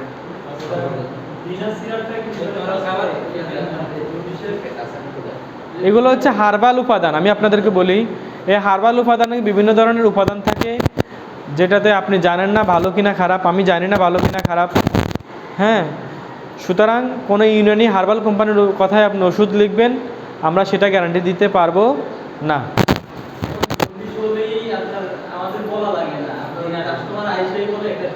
আচ্ছা, ডাক্তার বলছে দিনের সিরাপ দেন। আচ্ছা আচ্ছা, জন্ডিস হলে আরও একটা কাজ করবেন, রোগীকে HbA1c টেস্ট করবেন। HbA1c টেস্ট করবেন, যদি সেটা নেগেটিভ আসে, মানে ভাইরাল হ্যাপাটাইটিস না হয়ে থাকে। ভাইরাল হ্যাপাটাইটিস জন্ডিস তো ভাইরাস দ্বারা নাও হতে পারে না। আমি যে বললাম, আপনি অনেকক্ষণ কাজ করলেন, অনেক পরিশ্রম করলেন, ঠিকমতো খাবার খাইলেন না, পানি খাইলেন না, বা জন্ডিস দেখা দিবে। এই জন্য এটা ভাইরাস দ্বারা কিন্তু নাও হইতে পারে জন্ডিস। সবসময় যে ভাইরাস দিয়ে জন্ডিস হবে এমন কোনো কথা নাই। সেক্ষেত্রে আমি যেটা বললাম আপনাকে, মেইন চিকিৎসা হচ্ছে বিশ্রাম। রোগীকে বিশ্রাম নিলেই 7 দিন পরে এমনিতে ভালো হয়ে যাবে। 7 দিন পরে এমনিতে ভালো হয়ে যাবে। আচ্ছা, জন্ডিস কোথায় দেখবো? একটু খেয়াল করি সবাই, একটু এটা একটু টপিক্সের বাইরে কিন্তু প্রয়োজনীয়। জন্ডিস দেখবো হাতের তালু, 2 হাতের তালু। কখনো 1 হাত দেখবেন না।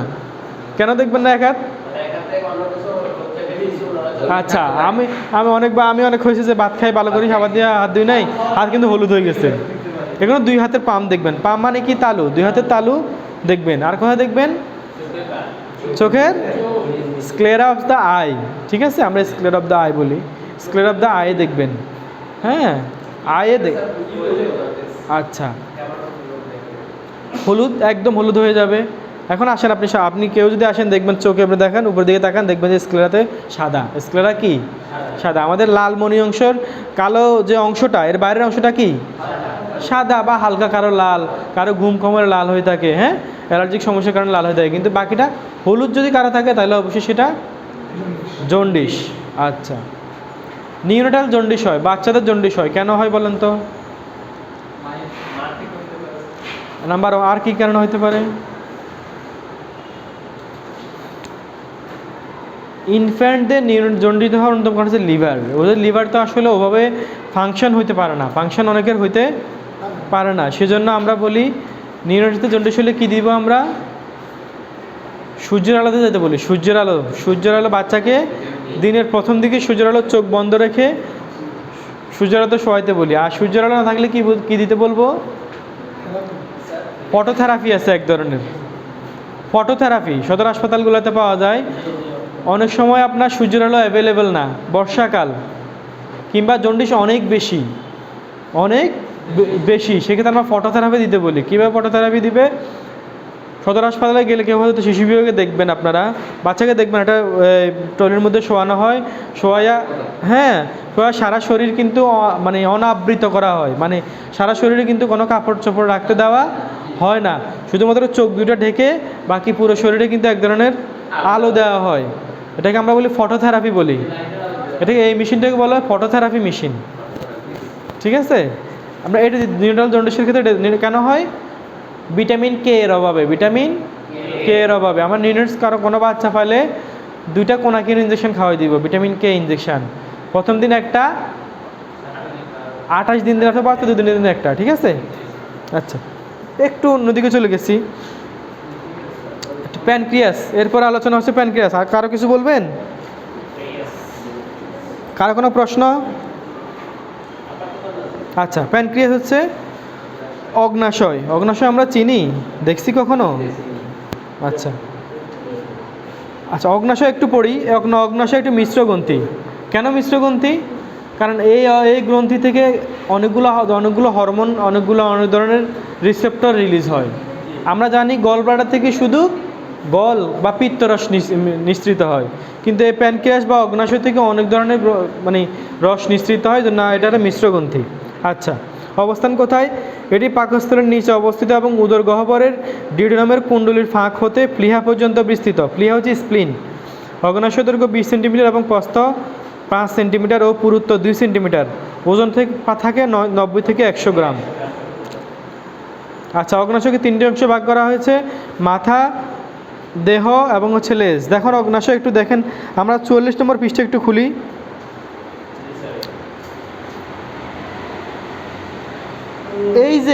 এই যে কমন বাইল ডাক্টটা, হ্যাঁ, ডান হেপাটিক ডাক্টটা, রাইট হেপাটিক ডাক্ট, লেফট দেখাইছি না আপনাদেরকে? দেখাইছি। এগুলার একটা নালিকা এসে প্যানক্রিয়াসের সাথে যুক্ত হয়। আবার কির সাথে যুক্ত হয়?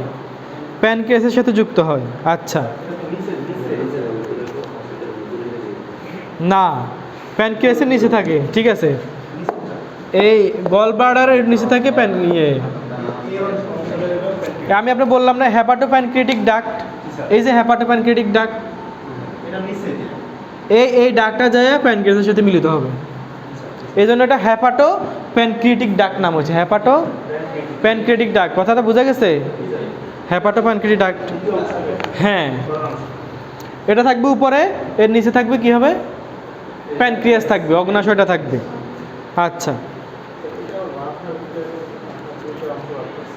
কোনটা? আচ্ছা, অগ্নাশয় দেখেন আপনি, এখানে এই ছবিটা নাই, ঠিক আছে? মাথা, দেহ এবং লেজ যে অংশটা, এটা অগ্নাশয়ের যে মূল জিনিসটা বের হয়ে আছে, যে জিনিসটা এখান থেকে বের হয়ে আছে এরকম জিব্বার মতো, এই অংশটাকে একটা বলা হয়, এটাকে বলা হয় মাথা, এটা হলো দেহ, আর এই অংশ হলো বলে লেজ, ঠিক আছে? বুঝতে পারছেন? এই অংশটা হইলো মাথা, এটা হলো দেহ, আর এই অংশটা হইলো লেজ, ঠিক আছে? আচ্ছা, অগ্নাশয়ের অগ্ন্যাশয়ের গ্রন্থিগুলো থেকে ছোটো ছোটো কতগুলি নালিকা বেরিয়ে একত্রিত হয়ে উইসাং নালী গঠন করে, যার মাধ্যমে প্যানক্রিয়াটিক জুস ডিউডেনামের দ্বিতীয় অংশ প্রবেশ করে। প্রতিদিন গড়ে 500 থেকে 800 মিলিলিটার প্যানক্রিয়াটিক জুস নিঃসৃত হয়। আচ্ছা, একটু এখানে কথা বলে নিই। প্যানক্রিয়াসের একটা রোগ হয়, প্যানক্রিয়াসে একটা রোগ হয়। এই যে এই 500 থেকে 800 মিলিলিটার প্যানক্রিয়াটিক জুস উৎপন্ন করে, এগুলো যে গলব্লাডার হ্যাঁ আসে, হেপাটিক প্যানক্রিয়াটিক ডাক্ট হয়ে এটা যে ডিউডেনামে চলে যায়। এই ঘটনাগুলো যদি না ঘটতে পারে সেক্ষেত্রে প্যানক্রিয়াসে ইনফ্ল্যামেশন হয়। কি হয়? ইনফ্ল্যামেশন হয়। আমরা ইনফ্ল্যামেশনের সংজ্ঞা গতকালকে বলছি, হ্যাঁ, প্রদাহ। তখন কি হয়? অ্যাকিউট প্যানক্রিয়াটাইটিস বলি। অ্যাকিউট প্যানক্রিয়াটাইটিস কি বলবো? Acute acute pancreatitis. Acute pancreatitis নামে একটা রোগ হয়। কীভাবে চিনব? রোগীতে পেট ব্যথা নিয়ে আসছে, এখন আপনি কীভাবে বুঝবেন এটা কি অ্যাপেন্ডিক্সের ব্যথা, না গ্যাস্ট্রিকের ব্যথা, না প্যানক্রিয়াটাইটিসের ব্যথা, না পিত্তথলিতে পাথর হয়েছে সেই ব্যথা, নাকি এমআই হয়েছে রোগীর হার্ট ফেলিয়ার হয়েছে সেই ব্যথা? কীভাবে বুঝবো? হুজুর খেয়াল করছেন? বুঝে গেছে ঘটনাটা? একটা লক্ষণ দিয়ে আপনি বুঝতে পারবেন যে এটা কি প্যানক্রিয়াটাইটিসের ব্যথা কিনা, শুধুমাত্র একটা লক্ষণ দিয়ে। সবাই একটু লিখে রাখবেন। অ্যাকিউট প্যানক্রিয়াটাইটিসে রুগীরকে জিজ্ঞেস করলে রুগী বলবে যে সেজদা অথবা রুকু দিয়ে রাখলে ব্যথা কম লাগে। ব্যথা কি লাগে? কম লাগে। আমরা এটাকে বলি Mohammedans prayer positions. Mohammedans prayer position. আমাদের মোহাম্মদ ইসলাম নামাজ পড়তেন না, রুকু দিতেন না, সেজদা দিতেন না, দিতেন? তো আমরা এটার নাম দেওয়া হয়েছে সারা বিশ্বে মোহাম্মদিয়াস প্রেয়ার পজিশন, এবং বইগুলোতে লেখা আছে মোহাম্মদিয়াস প্রেয়ার পজিশনস থাকবে রুগীর পিচার্স। আচ্ছা, তখন বুঝবেন যে এটা প্যানক্রিয়াটাইটিসের সমস্যা, রুগীর প্যানক্রিয়াসে কোনো সমস্যা দেখা দিছে। যদি রুগী মোহাম্মদিয়াস প্রেয়ার পজিশনস করলে রুগীর ব্যথা কম বলে, কিন্তু অন্য অন্য ব্যথা যেমন আপনার গল ব্লাডারের ব্যথা কিংবা বুকের ব্যথা কিংবা গ্যাস্ট্রিকের ব্যথা মোহাম্মদিয়াস প্রেয়ার পজিশনে কম মনে হবে না। শুধুমাত্র একমাত্র অ্যাকিউট প্যানক্রিয়াটাইটিসে মোহাম্মদিয়াস প্রেয়ার পজিশনে ব্যথা কম অনুভূত হবে। আচ্ছা, আর কি থাকতে পারে রোগীর? পেটে ব্যথার সাথে বমি থাকবে, খাওয়ার অরুচি থাকবে। এরপর হচ্ছে মোহাম্মদিয়াস প্রেয়ার পজিশন করলে ব্যথা কমবে। এই কমপ্লেনগুলো নিয়ে আসলেই সেটা অ্যাকিউট প্যানক্রিয়াটাইটিস। আমরা কি করব? আলট্রাসোনোগ্রাফি করব। পানি আসছো? পানি আনছো? পানি আনছো? Thank you.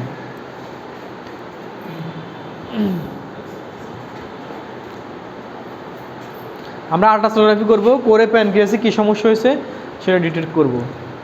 কারো কোনো প্রশ্ন?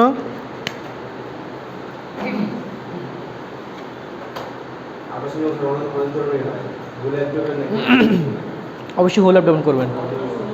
শুধুমাত্র বলেন কি বলতেছিলেন?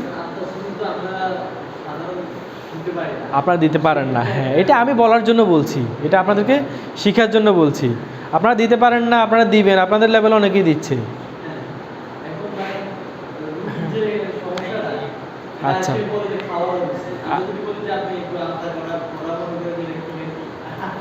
আচ্ছা, ঠিক আছে।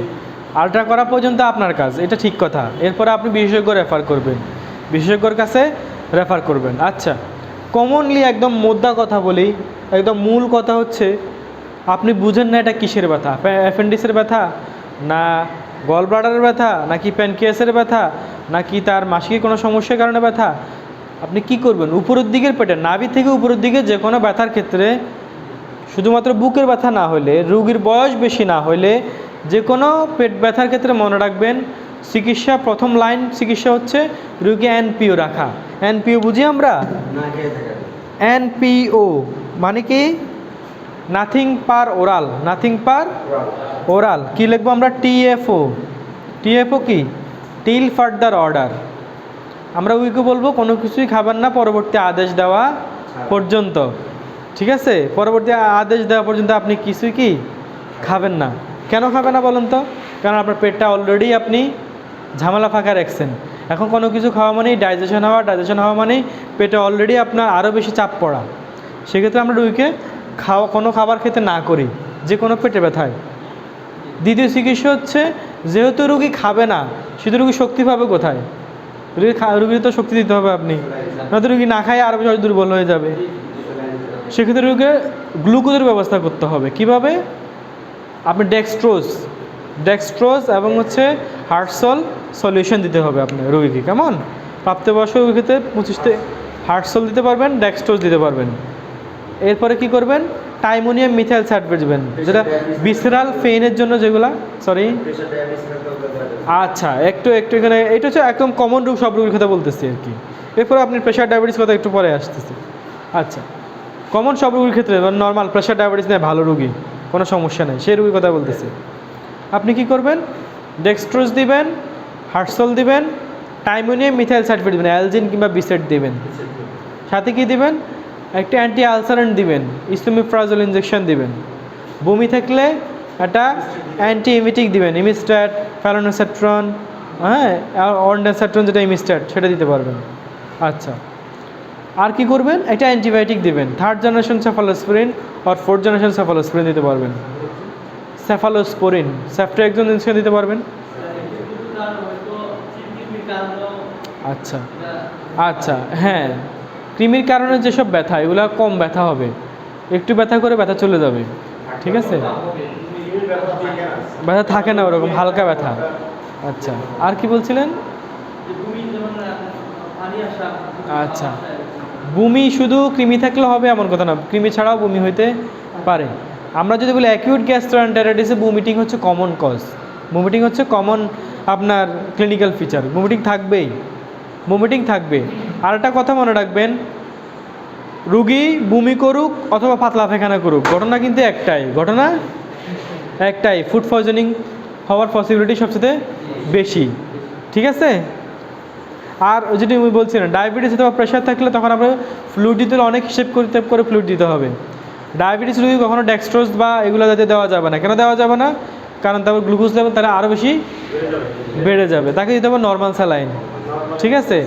আচ্ছা, আবার প্রেশারের রুগীরা আপনি নর্মাল স্যালাইন দিতে পারবেন না, দিলে কী হবে? প্রেশার বেশি হয়ে যাবে। কেমন? আমরা কি বলি, প্রেশার রোগীকে লবণ খেতে না করি, কেন না করি? লবণে কি আছে? লবণে ডায়াবেটিস আছে। লবণ হচ্ছে NaCl কি?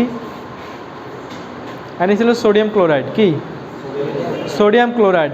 লবণে আছে NaCl, তাহলে প্রেশারের রোগী লবণ খেলে প্রেশার আরও বেড়ে যাবে, যেন আমরা প্রেশারের রোগীকে লবণ খেতে নিষেধ করি। আচ্ছা,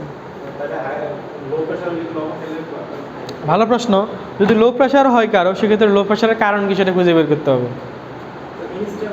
ইনস্ট্যান্টলি আপনি লবণ পানি খাওয়াইতে পারেন, ওটস স্যালাইন খাওয়াইতে পারেন, ওটস স্যালাইনে লবণ আছে, ঠিক আছে? আচ্ছা, হ্যাঁ, কোনটা?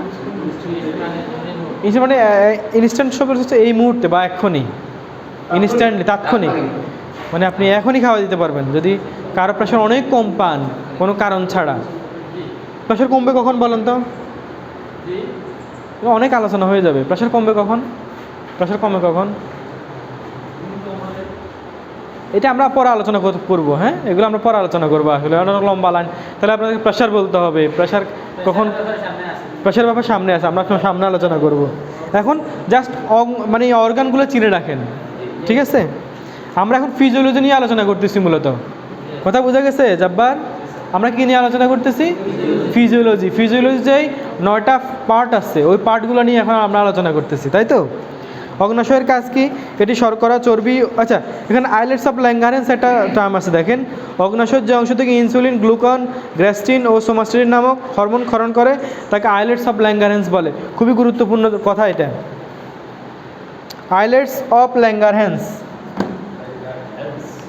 আচ্ছা, এটা একজনের নাম, কিন্তু ল্যাঙ্গারেন্স একজনের নাম, জানেন তো? হ্যাঁ, ল্যাঙ্গারেন্স কিন্তু একজনের নাম। ওই ব্যক্তি এটা আবিষ্কার করছে বলে সে তার নাম যেন সারা পৃথিবী মানুষ সবসময় মানে নেয়, জাব্বারের নাম নিলে জাব্বার খুশি হয়, এরকম আর কি। সেজন্য সবাই এসে পণ্ডিতি করে তার এটার নাম, তার হচ্ছে আইলেটস অফ ল্যাঙ্গারহ্যান্স। আচ্ছা, সর্বপ্রথম যে ডায়াবেটিস আবিষ্কার করছে সে এটা আবিষ্কার করছে, কিন্তু কি করছে? এই আইলেটস অফ ল্যাঙ্গারহ্যান্স একটা বিচিত্র জায়গা। কি করে? শরীর থেকে ইনসুলিন গ্রহণ করে। কি করে? শরীর থেকে আমরা যে চিনি খাই, সেই চিনি সাধারণত শরীরে গ্লুকোজ হিসাবে ট্রিট হয়। কী হিসাবে ট্রিট হয়? গ্লুকোজ হিসাবে ট্রিট হয়। তো এই গ্লুকোজগুলো আইলেটস অফ ল্যাঙ্গারেন্সে আসে। আইলেটস অফ ল্যাঙ্গারেন্স কী করে? ওখান থেকে ইনসুলিন সিক্রেশন করে। কি করে? ইনসুলিন সিক্রেশন করে। ইনসুলিনগুলো দেয়া গ্লুকোজের সাথে মিলিত হয়। কি হয়? মিলিত হয়। মিলিত হয়ে শরীরে কী করে? শক্তি যোগায়। তাহলে ডায়াবেটিস রোগীদের ক্ষেত্রে কী হয়? এই আইলেটস অফ ল্যাঙ্গারেন্স ডায়াবেটিস রোগীদের ক্ষেত্রে ইনসুলিন সিক্রেশন করে না। সিক্রেশন না করলে কি হয়? সে রোগী যে মিষ্টি খায়, ভাত খায়, মাছ খায়, চিনি খায়, চা খায়, সেখানে চিনি আছে না, গ্লুকোজ আছে না, তার ওই শরীরের গ্লুকোজগুলো সরাসরি গ্লুকোজ হিসেবে থেকে যায়। এগুলো আর কি ভাঙে না। এখন শরীর তো গ্লুকোজ চিনবে না, শরীর তো গ্লুকোজ দিয়ে শরীরের লাভ নাই। শরীরের লাভ কি? গ্লুকোজ ইনসুলিনের সাথে মিলা শক্তি উৎপাদন করবে। এখন তার গ্লুকোজ লেভেল কি হয়? অনেক বেশি বেড়ে যায়, অনেক বেশি বেড়ে যায়। আচ্ছা, বুঝতে পারছেন কথা? Islets of Langerhans insulin secretion করে। কি করে? ইনসুলিন সিক্রেশন করে। সেই ইনসুলিন গ্লুকোজের সাথে বিক্রিয়া করে শরীরে শক্তি উৎপাদন করে। আর যখন দেখা যায় যে সেই ইনসুলিন সিক্রেশন কমে যায় বা কোনো কারণে না করে, তখন সেই গ্লুকোজগুলো শরীরে কি জমা হইতে থাকে? কী হতে থাকে? যা খায় সে জমা হয়। এই জন্য আমরা ডায়াবেটিক রোগীর গ্লুকোজ জাতীয় খাবার খাইতে না করি। চিনি, মিষ্টি, হ্যাঁ, মিষ্টি ফল, এগুলো খাইতে আমরা কি করি? না করি। এক্স্যাক্টলি তাই না? আচ্ছা, এরপর আসেন বিচিত্র আরও আছে। আমরা ডায়াবেটিস দুই ধরনের আলোচনা করব, টাইপ 1, টাইপ 2। টাইপ 1-এ এমন একটা ডায়াবেটিস যেটা কম বয়সীদের হয়। তাদের আইলেটস অফ ল্যাঙ্গারেন্সে থাকে না জন্মগতভাবে। কি করবেন তাকে? তা সারা, হ্যাঁ, এই তো কথা, ভালো কথা বলছে। আইলেটস অফ ল্যাঙ্গারেন্সে থাকে না, ইনসুলিন কই থেকে আসবে? ইনসুলিন না আসলে তা তো গ্লুকোজ ভাঙবে না।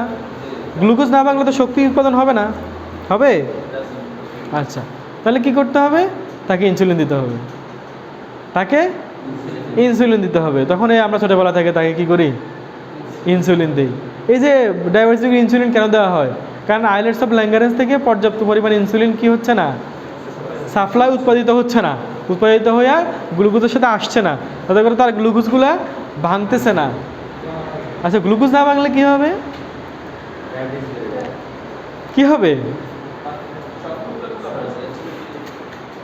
গ্লুকোজ থাকে, তার গ্লুকোজের পরিমাণ বেড়ে যাবে না রক্তে? রক্তে গ্লুকোজের পরিমাণ বাড়বে না? বাড়লে তখন কী হবে? ধীরে ধীরে তার ইমিউনিটি পাওয়ার কমে যাবে, তার রোগ প্রতিরোধ ক্ষমতা কমে যাবে, হ্যাঁ, তার বিভিন্ন অর্গানে সমস্যা হবে, তার কিডনিতে সমস্যা হবে। হ্যাঁ, ডায়াবেটিসকে বলা হয় অল দ্য মাদার অফ মানে ডিজিজ, সকল রোগের মা বলা হয় ডায়াবেটিসকে। ঠিক আছে? আচ্ছা, কথা বোঝা গেছে আইলেটস অফ ল্যাঙ্গারেন্স ঘটনাটা? ডায়াবেটিস কেন হয় বুঝা গেছে? আপনি বুঝতে পারছেন ডায়াবেটিস কেন হয়? আইলেটস অফ ল্যাঙ্গারেন্স থেকে কোনো কারণে ইনসুলিন সিক্রেশন কম হলে অথবা না হলে তখনই ডায়াবেটিস দেখা দেবে। সোজা কথা, একদম সোজা সাপটা কথা, একদম সোজা সাপটা কথা। এটা বুঝলে? আচ্ছা, এটা প্রাকৃতিক জিনিস ভাই, ন্যাচারাল জিনিস। আচ্ছা, আরও কিছু ব্যাপার স্যাপার আছে, এই নিয়ে ভালো কথা বলছে। হরমোনাল সব কিছু আপনার যেহেতু প্রাকৃতিক, সেহেতু আপনি প্রাকৃতিক সব কিছু গ্রহণ করবেন। ওজন বাড়াবেন না, পরিমিত খাদ্যাভ্যাস গ্রহণ করবেন, হ্যাঁ, পরিমিত ঘুম যাবেন। তাহলে কী হবে? আপনার হরমোনাল ব্যালেন্সগুলো কি থাকবে? ঠিক থাকবে, ভারসাম্যগতভাবে এটা ঠিক থাকবে। কারণ আল্লাহ দিছে আপনার রাত্রে ঘুমানোর লেগে, আপনি যাতে জায়গা থাকেন, আপনি দিন দিছে জায়গা থাকে আল্লাহ দিনে, যদি আপনি ঘুমান আপনি, তাহলে তো সমস্যা দেখা দেবে। আপনাকে বলছে যে, আপনার বিজ্ঞানীরা বলছে যে আপনার কি বলতে, পরিমিত খাবার গ্রহণের জন্য। আর রাসূল সাল্লাল্লাহু কি বলছেন? 2 ভাগ খাও, 1 ভাগ খালি রাখো। 2 ভাগের মধ্যে 1 ভাগ খাবার, 1 ভাগ পানি। কিন্তু এখন আপনি কি করলেন? এই পর্যন্ত খাইলেন না, পানি খাওয়ার জায়গা রাখলেন না। তাহলে আপনি একই দিকে বিজ্ঞানের খেলাপও করলেন, ইসলামের খেলাপও করলেন, হ্যাঁ, হাদিসের খেলাপও করলেন, এরপর বিজ্ঞানের খেলাপও করলেন। তাহলে অবশ্যই আপনার রোগ ব্যাধি দেখা দিবে। না, আপনি খানা ভালো হলে খেতে পারবেন না। খাওয়া ভালো হলে আপনি খাইতে পারবেন না। খাবার ততক্ষণ পর্যন্ত খাবার, যতক্ষণ পর্যন্ত এটা আপনার জন্য উপযোগী। খাবারও একটা সময় বিষ হয়ে যাবে। খাবারও বলা হচ্ছে যে খাবার খাও ওষুধের মতো, না হলে এক সময় ওষুধ খাইতে হবে খাবারের মতো। কথাটা হচ্ছে এমন যে খাবার খাও ঔষধের মতো, না হলে একটা সময় আসবে যে ওষুধ খাইতে হবে খাবারের মতো। দেখবেন যে প্রেশার, ডায়াবেটিস, অ্যাজমা, হাঁপানি এতগুলো ওষুধ খায়, এতগুলো ওষুধ খাওয়ার পর আর পেটে কিন্তু আর জায়গায় থাকে না। আচ্ছা ভালো কথা বলছে, আচ্ছা ভালো কথা বলছে। ডায়াবেটিকের অনেকগুলা হচ্ছে কনজিনিটাল হতে পারে এবং হচ্ছে মানে বংশগতভাবে হতে পারে। ওই যে বললাম না আইলেটস অফ ল্যাঙ্গারেন্স, সাপোজ আপনার আইলেটস অফ ল্যাঙ্গারেন্স হচ্ছে নাই, সেখান থেকে ইনসুলিন সিক্রেশন হয় না, আপনি টাইপ 1 ডায়াবেটিসে আক্রান্ত। টাইপ 1 ডায়াবেটিস সাধারণত 15 থেকে 25 বছরের লোকদের বেশি হয়। আপনি যদি বিয়ে করেন আপনার সন্তানেরও হইতে পারে, হবে এমনটা কোনো কথা নাই। আচ্ছা, আমরা যদি টাইপ 1 ডায়াবেটিসে সবসময় ইনসুলিন দিব, টাইপ 1 ডায়াবেটিসে সবসময় কী দিব, কেন দিব ইনসুলিন?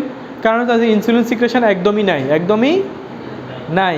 কিন্তু টাইপ 2 ডায়াবেটিসে কিউ সিক্রেশন আছে, কিউ পুরোপুরি সিক্রেশন নাই।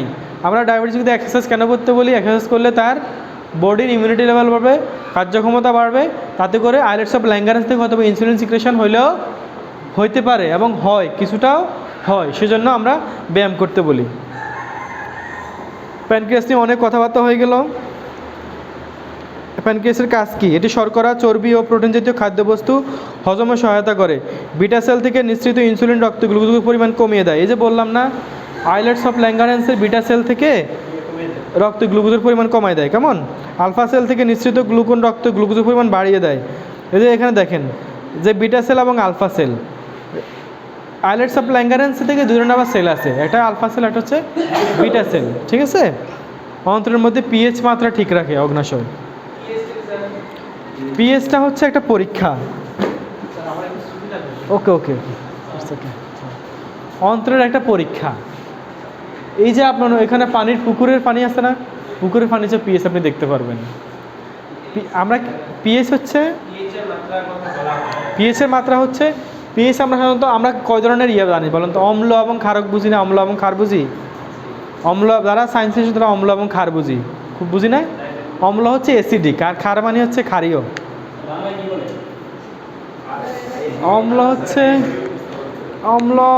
অম্ল আর কি, অ্যাসিডিক মানে হচ্ছে অম্ল, অ্যাসিডিক সাথে হচ্ছে অম্ল না। আর ক্ষার হচ্ছে, ক্ষারের ইংরেজিটা আমি ভুলে গেছি এই মুহূর্তে। সাবানের হচ্ছে ক্ষার থাকে বেশি আর কি, সাবান হচ্ছে ক্ষার থাকে। আচ্ছা একটু বলি এখানে, আমরা যখন ভাত খাই তখন কি হয়? সাবান দিয়ে হাত ধুই, কেন? সাবানে কি থাকে? ক্ষার থাকে। আর আমরা যে খাবার খাই সেখানে তেল চর্বিতে কী থাকে? অম্ল থাকে, অ্যাসিডিক থাকে। আপনি বলুন এই তেলে অ্যাসিডিক, তেল আবার অ্যাসিডিক, এটা কী ধরনের কথা? তেল আবার অ্যাসিডিক, এটা কী ধরনের কথা? হ্যাঁ, খাবার তেলেরই ইয়ে হচ্ছে মানে নেচার হচ্ছে অ্যাসিডিক, আর আর সাবান হচ্ছে ক্ষারীয়। এই জন্য খাবার তেল আটকে থাকে, আর সাবান দিয়ে দিলে সেটা অ্যাসিডিক ক্ষারের সাথে বিক্রিয়া করে কি হয়ে যায়? ধুয়ে যায়। আচ্ছা, আমাদের গ্যাস্ট্রিক জুস হচ্ছে অ্যাসিডিক অথবা অম্ল, অ্যাসিডিক অথবা অম্ল টাইপের। এই নর্মাল পেটের যেই পেটে সবসময় একটা অম্লভাব বিরাজ করে। কী ভাব বিরাজ করে? সারাক্ষণ কাজ চলতেছে, খাবার যাইতেছে, পানি খাইতেছেন, অ্যাসিড সিক্রেশন হচ্ছে, কি করতেছে? এগুলো ডাইজেশনের জন্য অম্লীয় ভাব দরকার আছে। ডাইজেশনের জন্য কী ভাব দরকার আছে? অম্লীয় ভাব দরকার আছে। এখন যদি কোনো কারণে এই পিএইচ লেভেল বা অম্ল লেভেলটা বেড়ে যায়, তাহলে পিএইচ লেভেলও বাড়বে, তখন পিএইচ লেভেলটাও বাড়বে, আর অম্ল লেভেল কমবে, পিএইচ লেভেল কমবে। সোজা কথা, পিএইচ হচ্ছে অম্ল লেভেলের নির্ধারণের একটা পরীক্ষা।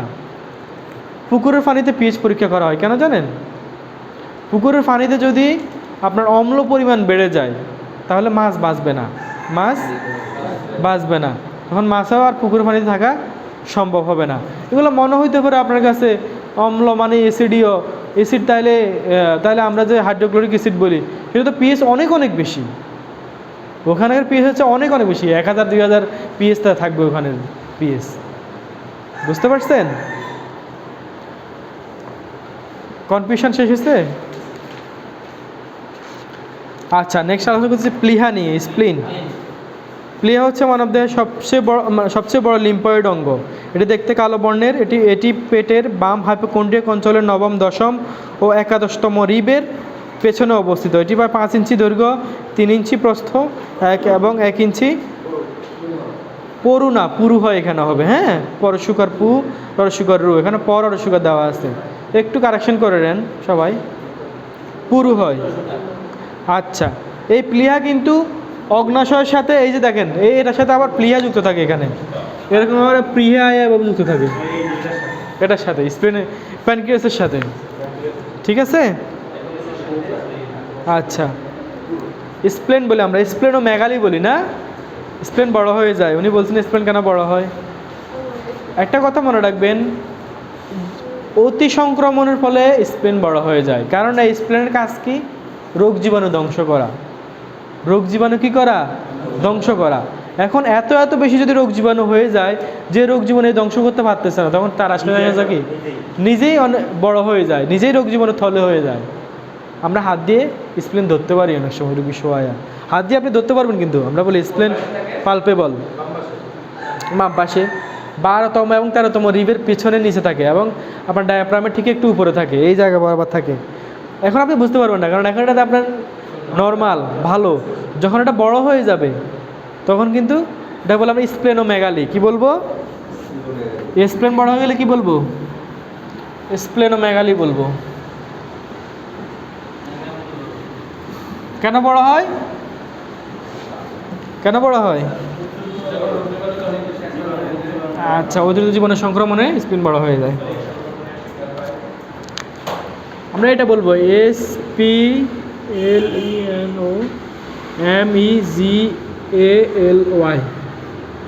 এটা আমরা একটু মনে রাখেন, এমনিতে মনে রাখেন স্প্লেনোমেগালি, যেখানে স্প্লেনটা বড় হয়ে যাবে লিখে রাখেন, স্প্লেন বড় হয়ে যাকে স্প্লেনোমেগালি বলে।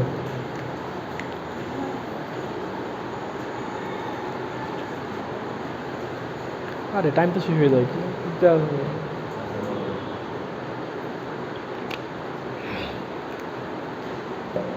আজকে আপনাদেরকে রেসপিরেটরি সিস্টেম পড়াবো, এত সময় তো হচ্ছে না মনে হয়।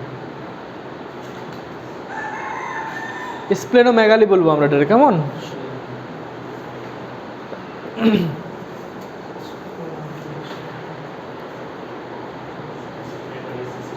একটু এখানে আমি একটু প্রত্যেকটা লাইন একটু বুঝাই দিই সবাই, কেমন?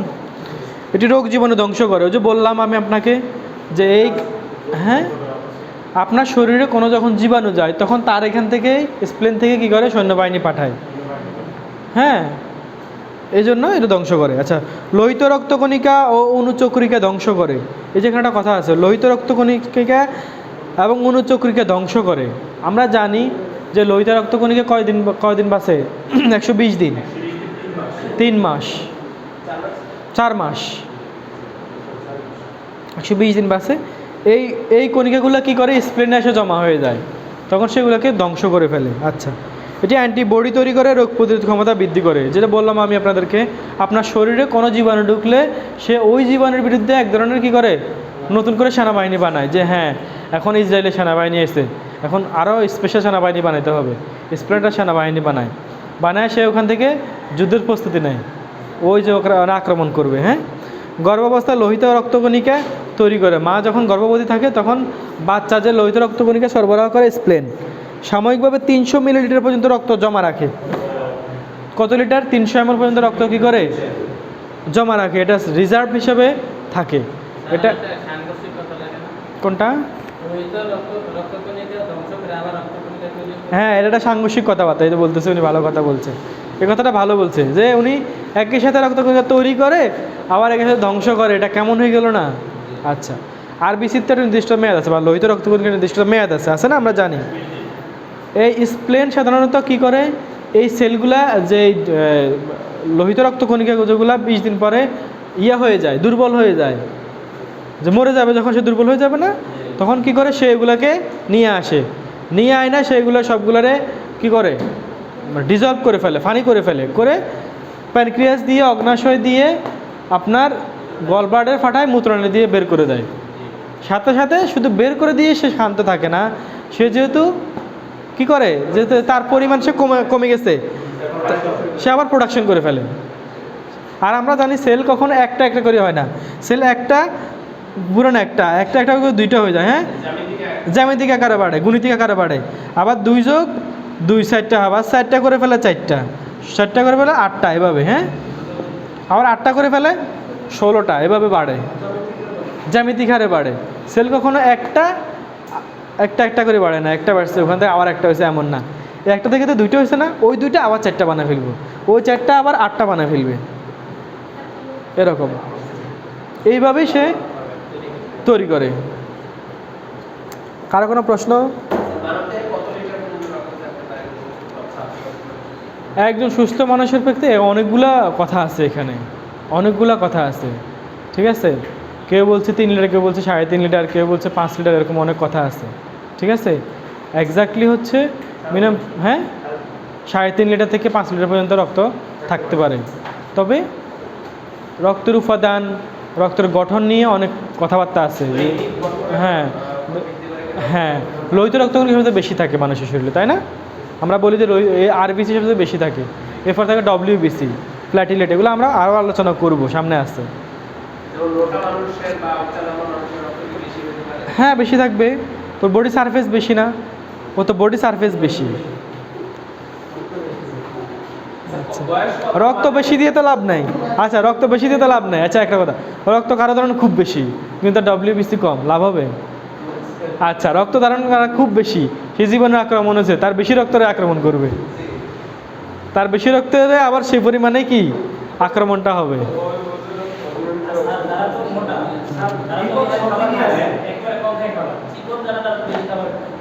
আচ্ছা, মোটা চিকন এগুলো হচ্ছে কে মোটা হবে কে চিকন হবে, এটা কীভাবে নির্ধারণ হয় বলেন তো? লম্বা হবে কতটুকু কীভাবে নির্ধারণ হয়? কেন আমি চিকন কেন, আর কেউ আরেকজন মোটা কেন, কীভাবে নির্ধারণ হয়? এক্স্যাক্টলি, এগুলো হচ্ছে জিন দ্বারা নির্ধারিত হয়। আপনি আপনার জিন থেকে, যার জিন ক্রমাগত বৈশিষ্ট্য যার থেকে পাবেন, তার মাধ্যমে নির্ধারণ হবে আপনি কি মোটা হবেন না চিকন হবেন, ক্রোমোজোমের মাধ্যমে না। আমরা ক্রোমোজোমের যদি ধারাবাহিকতা বংশে কারো যদি কেউ, অনেকে মোটা ছিল, অনেকে দেখে যায় বাবা মা দুজনে মোটা, বাচ্চা সেটা লিনে দিন পাতলা না। আচ্ছা, এরপরে মানুষ 40 বছর পরে আবার মোটা হইতে পারে, 40 বছর পরে মানুষের ওজন বাড়তে পারে। আর লম্বা হবে না খাটো হবে, এটা কীভাবে নির্ধারণ হবে? তাও জিন দ্বারাই নির্ধারিত হয়, বংশগতির এবং বংশগতির প্রভাবের মাধ্যমে মানুষ লম্বা হবে নাকি খাটো হবে সেটা নির্ধারিত হয়। বাবা মা লম্বা হলে সন্তান লম্বা হওয়ার সম্ভাবনা অনেকটাই বেশি থাকে। আচ্ছা, অনেক সময় ছোটো খাটো হয়, সেক্ষেত্রে হয়তো মা বাবার জিন না পেয়ে সে দাদা দাদি অথবা নানা নানি কারো জিন পেয়ে থাকতে পারেন। কারো কোনো প্রশ্ন? রক্ত দিতে হলে কমপক্ষে কত বছর বয়স লাগবে? 16 বছর। 50 কেজি। আচ্ছা, রক্ত দিলে কী হবে বলেন তো? আপনি যে আপনার দিক থেকে 450 ml রক্ত দিয়ে দিচ্ছেন, 500 কত ml দেন? 450 ml না, 450 ml রক্ত দিয়ে দিচ্ছেন, ক্ষতি হবে না? 120 দিন পর্যন্ত আপনি ক্ষতি হবে না? ভাবেন নাই? কে কে রক্ত দিয়েছেন, কে দিয়েছেন রক্ত? কে দিয়েছেন না? আচ্ছা, সৃষ্টিকর্তা আমাদের শরীরকে এমনভাবে বানাইছে যে আমরা তো বলি আরবিসি 120 দিনের মধ্যে কি হয়? উৎপন্ন হয়। এখন এটা মনে রাখবেন, শরীরের সব আরবিসি একসাথে মরে যায় না। বুঝেন নাই কথা? মনে হয় কথা বোঝা গেছে নাকি বোঝা যায় না?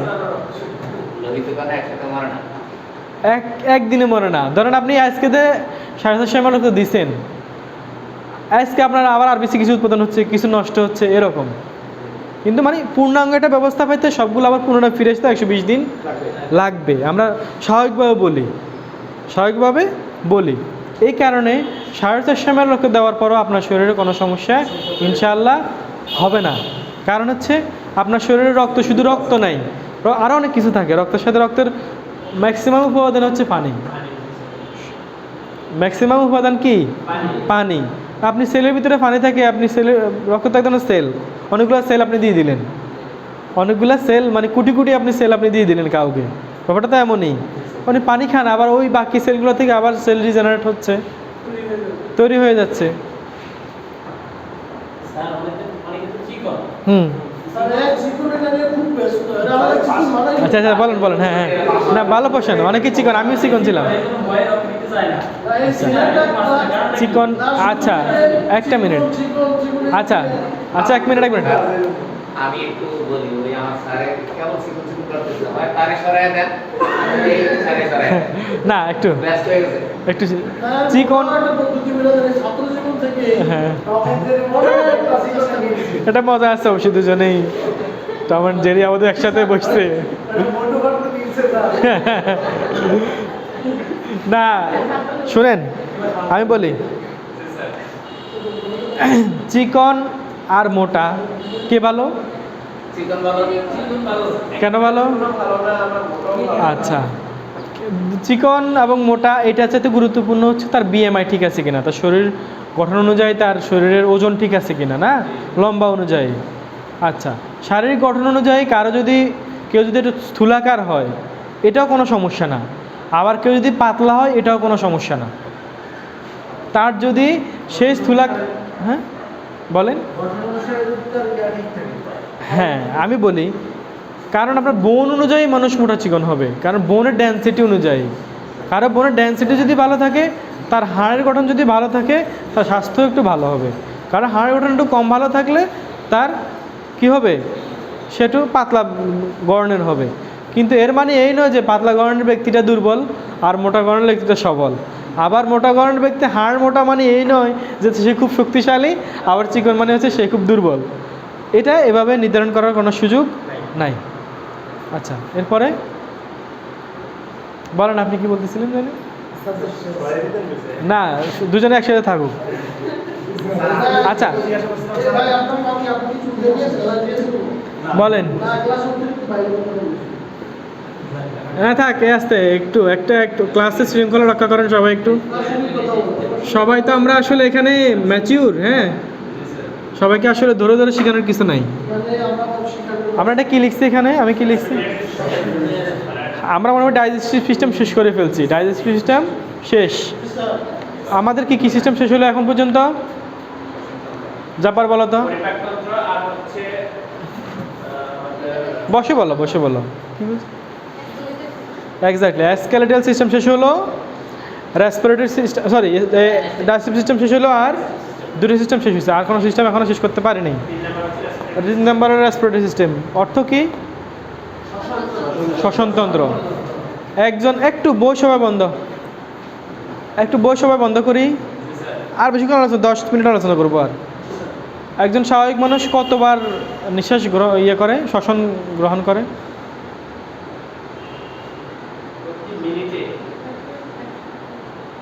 প্রাপ্তবয়স্ক সুস্থ স্বাভাবিক মানুষ মিনিটে বলেন, বলছিলেন 50 থেকে 80 বার। আর কারো কোনো কথা? আর কারো কোনো কথা?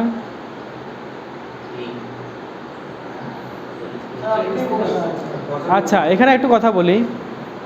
উনি যে কথাটা বললেন 75, সেটা হচ্ছে ভিন্ন কথা, এটা দিতে যাচ্ছি না। একজন প্রাপ্তবয়স্ক সুস্থ স্বাভাবিক মানুষ প্রতি মিনিটে দৈনিক প্রতি মিনিটে 12 থেকে 18 বার শ্বসন প্রক্রিয়া শেষ করে, মাত্র প্রতি মিনিটে। এখন আপনি বলবেন কথাটা এখানে একটু ঝামেলা আছে, এই জন্য আমি শেষ করলে এরপর প্রশ্নটা করেন। কথা অর্ধেক শুনে যদি প্রশ্ন করেন তাহলে আপনিও মানে কনফিউশনে থাকবেন, আমিও থাকবো। আমরা নিঃশ্বাস একবার নিব, আবার ছাড়বো, দুইটা মিলে একবার। কথা বোঝা গেছে? দুইটা মিলে একবার শ্বসন প্রক্রিয়া শেষ হবে। কথা বোঝা গেছে? আচ্ছা, আবার বলি, একজন প্রাপ্তবয়স্ক সুস্থ স্বাভাবিক মানুষ দৈনিক মিনিটে 12 থেকে 18 বার শ্বসন প্রক্রিয়া শেষ করে, আচ্ছা, বা শ্বাসকার্য চালাবে। আচ্ছা, এরপর আসেন, কেউ ব্যায়াম করে আসলে করে না, অনেক বেশি পরিমাণ হবে, আর গর্ভাবস্থায় অনেক বেশি হবে, মিনিমাম 50 থেকে 60 বার বলা হচ্ছে বইয়ে।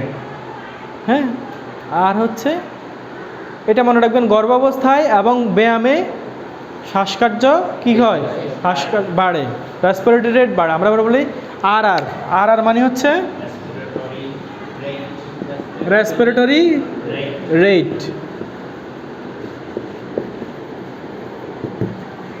এটা আমরা পার মিনিটে হিসাব করব, পার মিনিটে হিসাব করব। আচ্ছা, আমরা কি ইনফ্যান্ট চিনি, চাইল্ড চিনি, এগুলো চিনি? ইনফ্যান্ট কাকে বলে, নবজাতক কাকে বলে চিনি, নিউনেটস কাকে বলে চিনি, মানুষের ক্রম চিনি। অনেক কথাবার্তা বলতে হয় না একসাথে? একটা কথা বলতে গেলে অ্যাসিড কথা আর অনেক আছে, একটু বলে নিই। এখানে 0 থেকে 28 দিন পর্যন্ত হচ্ছে নিউনেট, লিখে রাখেন।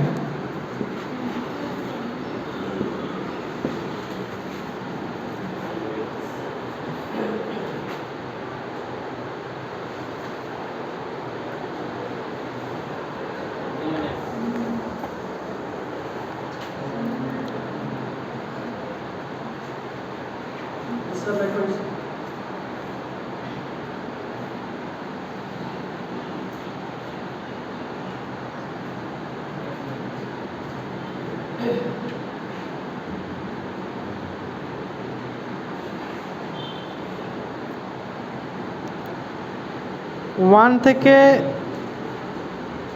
5 ইয়ার্স পর্যন্ত।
দেখেন 0 থেকে 28 দিন পর্যন্ত নিউনেটস বলি আমরা, হ্যাঁ।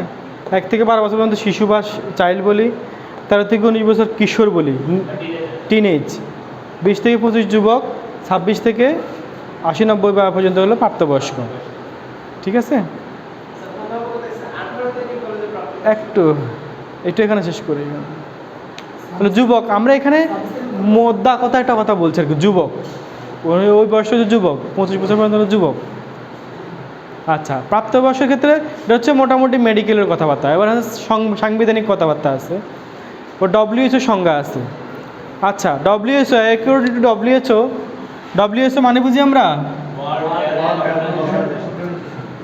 আচ্ছা, এই কথাটা এখন করে না, কারণ সবাই বুঝি না। ওয়ার্ল্ড হেলথ অর্গানাইজেশনের, হ্যাঁ, হুয়ের প্রেসিডেন্টকে, হুয়ের প্রেসিডেন্টকে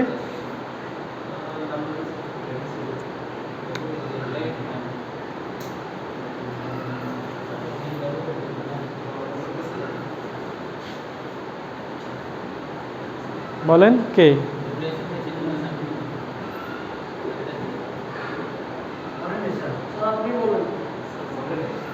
কে হুয়ের প্রেসিডেন্ট কে? মনে নাই? মনে করার চেষ্টা করেন, সার্চ দেন। আচ্ছা, WHO মতো হচ্ছে কি 0 থেকে 18 বছর পর্যন্ত সকল মানব সন্তান শিশু। 0 থেকে 18 বছর বয়স। আচ্ছা, 0 আমরা যে বলছি কেন, 0 কথাটা বুঝি আমরা।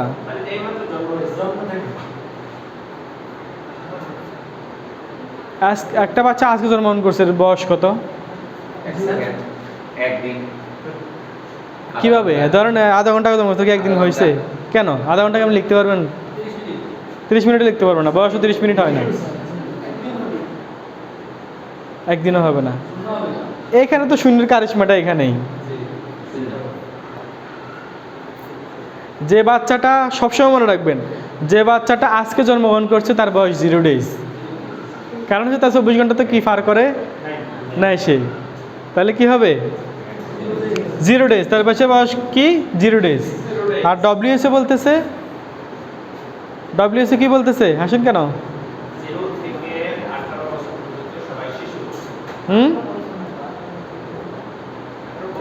0 থেকে 18 বছর পর্যন্ত সকল মানব সন্তান শিশু।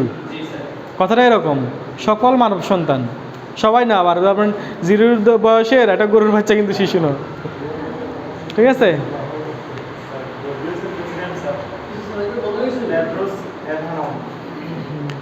এখন বর্তমান গ্যাব্রিয়েল কি জানি, হ্যাঁ গ্যাব্রিসাস না, আচ্ছা এই নামটা অনেক কঠিন।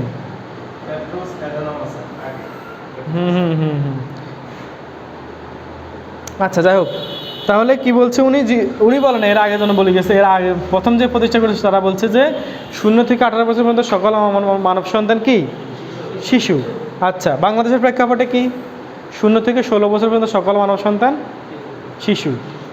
আচ্ছা তাহলে 0 ডেজটা ব্যাপারটা বোঝা গেছে, যে বাচ্চাটা আজকে জন্মগ্রহণ করবে এটা শিশু বলবো। যদি একদিন পার হয়ে যায় তাহলে দ্বিতীয় দিন কি হবে, বয়স কত হবে? এক্স্যাক্টলি, এই যে ভালো কথা বলছে, যে বাচ্চা আজকে জন্মগ্রহণ করছে কালকে তার বয়স, যদি তার মা বলে যে সে গতকালকে জন্মগ্রহণ করছে, তার বয়স হবে একদিন, তার বয়স হবে একদিন। কথাটা বোঝা গেছে? আচ্ছা কি জানি বলতেছিলাম আমরা, ও রেসপিরেটরি সিস্টেম, রেসপিরেটরি রেট বলতেছিলাম না। এক্ষেত্রে আপনি জন্মের পরপরই মানে 0 থেকে 18 দিন পর্যন্ত এটা থাকে 40 থেকে 60 বার মিনিটে। এটা কথা মনে রাখবেন, বাচ্চাদের শ্বাসকার্য বা শ্বাসকার্যের রেট বেশি থাকে। হ্যাঁ আছে, ভালো কথা বলছে। রেসপিরেটরি রেট দেখার একটা মেশিন আছে, বাজারে কিনতে পাওয়া যায়, খুব ছোট, পালস অক্সিমিটার না, পালস অক্সিমিটার আপনি হার্ট রেট দেখতে পারবেন। এটা দেখতে পারবেন হার্ট রেট, HR, আর আমি RR বলছি। আচ্ছা উপরে দেওয়া থাকে অক্সিজেন স্যাচুরেশন মানে SpO2%। আর HR মানে হচ্ছে হার্ট রেট, নিচে দেখা থাকে হার্ট রেট, উপরে দেওয়া থাকে SpO2, এটা থাকে SpO2 উপরে দেওয়া থাকে, আর নিচে দেওয়া থাকে হার্ট রেট। ঠিক আছে? সরি কোনটার? RR এর? ও এটার? আচ্ছা 0 থেকে 28 দিন হচ্ছে আপনার মোটামুটি 40 থেকে 60 বার। হ্যাঁ, আর প্রথম বছর পর্যন্ত এখানে একটু আমি অন্যভাবে বুঝেছি। হ্যাঁ, এটা চাইল্ড, কিশোর, যুবক এগুলো বুঝেছি, কিন্তু এখানে আপনি মোদ্দা কথা বুঝে রাখবেন। প্রথম বছর পর্যন্ত থাকবে 25 থেকে 30 বার। হ্যাঁ, 2 থেকে 4 বছর থাকবে 20 থেকে 30 বার, এবং 4 থেকে 14 বছর থাকবে 20 থেকে 25 বার। লেখা এটা চার্ট আছে দেখেন এখানে, এটা মুখস্থ রাখবেন সবাই একটু।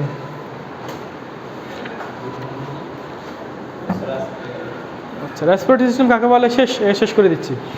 যে প্রক্রিয়া আমরা বাতাস থেকে অক্সিজেন গ্রহণ করি এবং কার্বন ডাইঅক্সাইড ত্যাগ করি, সেই প্রক্রিয়াটাকে রেসপিরেটরি সিস্টেম বলা হয়। কি করি আমরা বাতাস থেকে? কথাটা কি সত্য? কথাটা কি সত্য? পুরোপুরি সত্য না। বাতাসে কত % অক্সিজেন থাকে কেউ জানেন?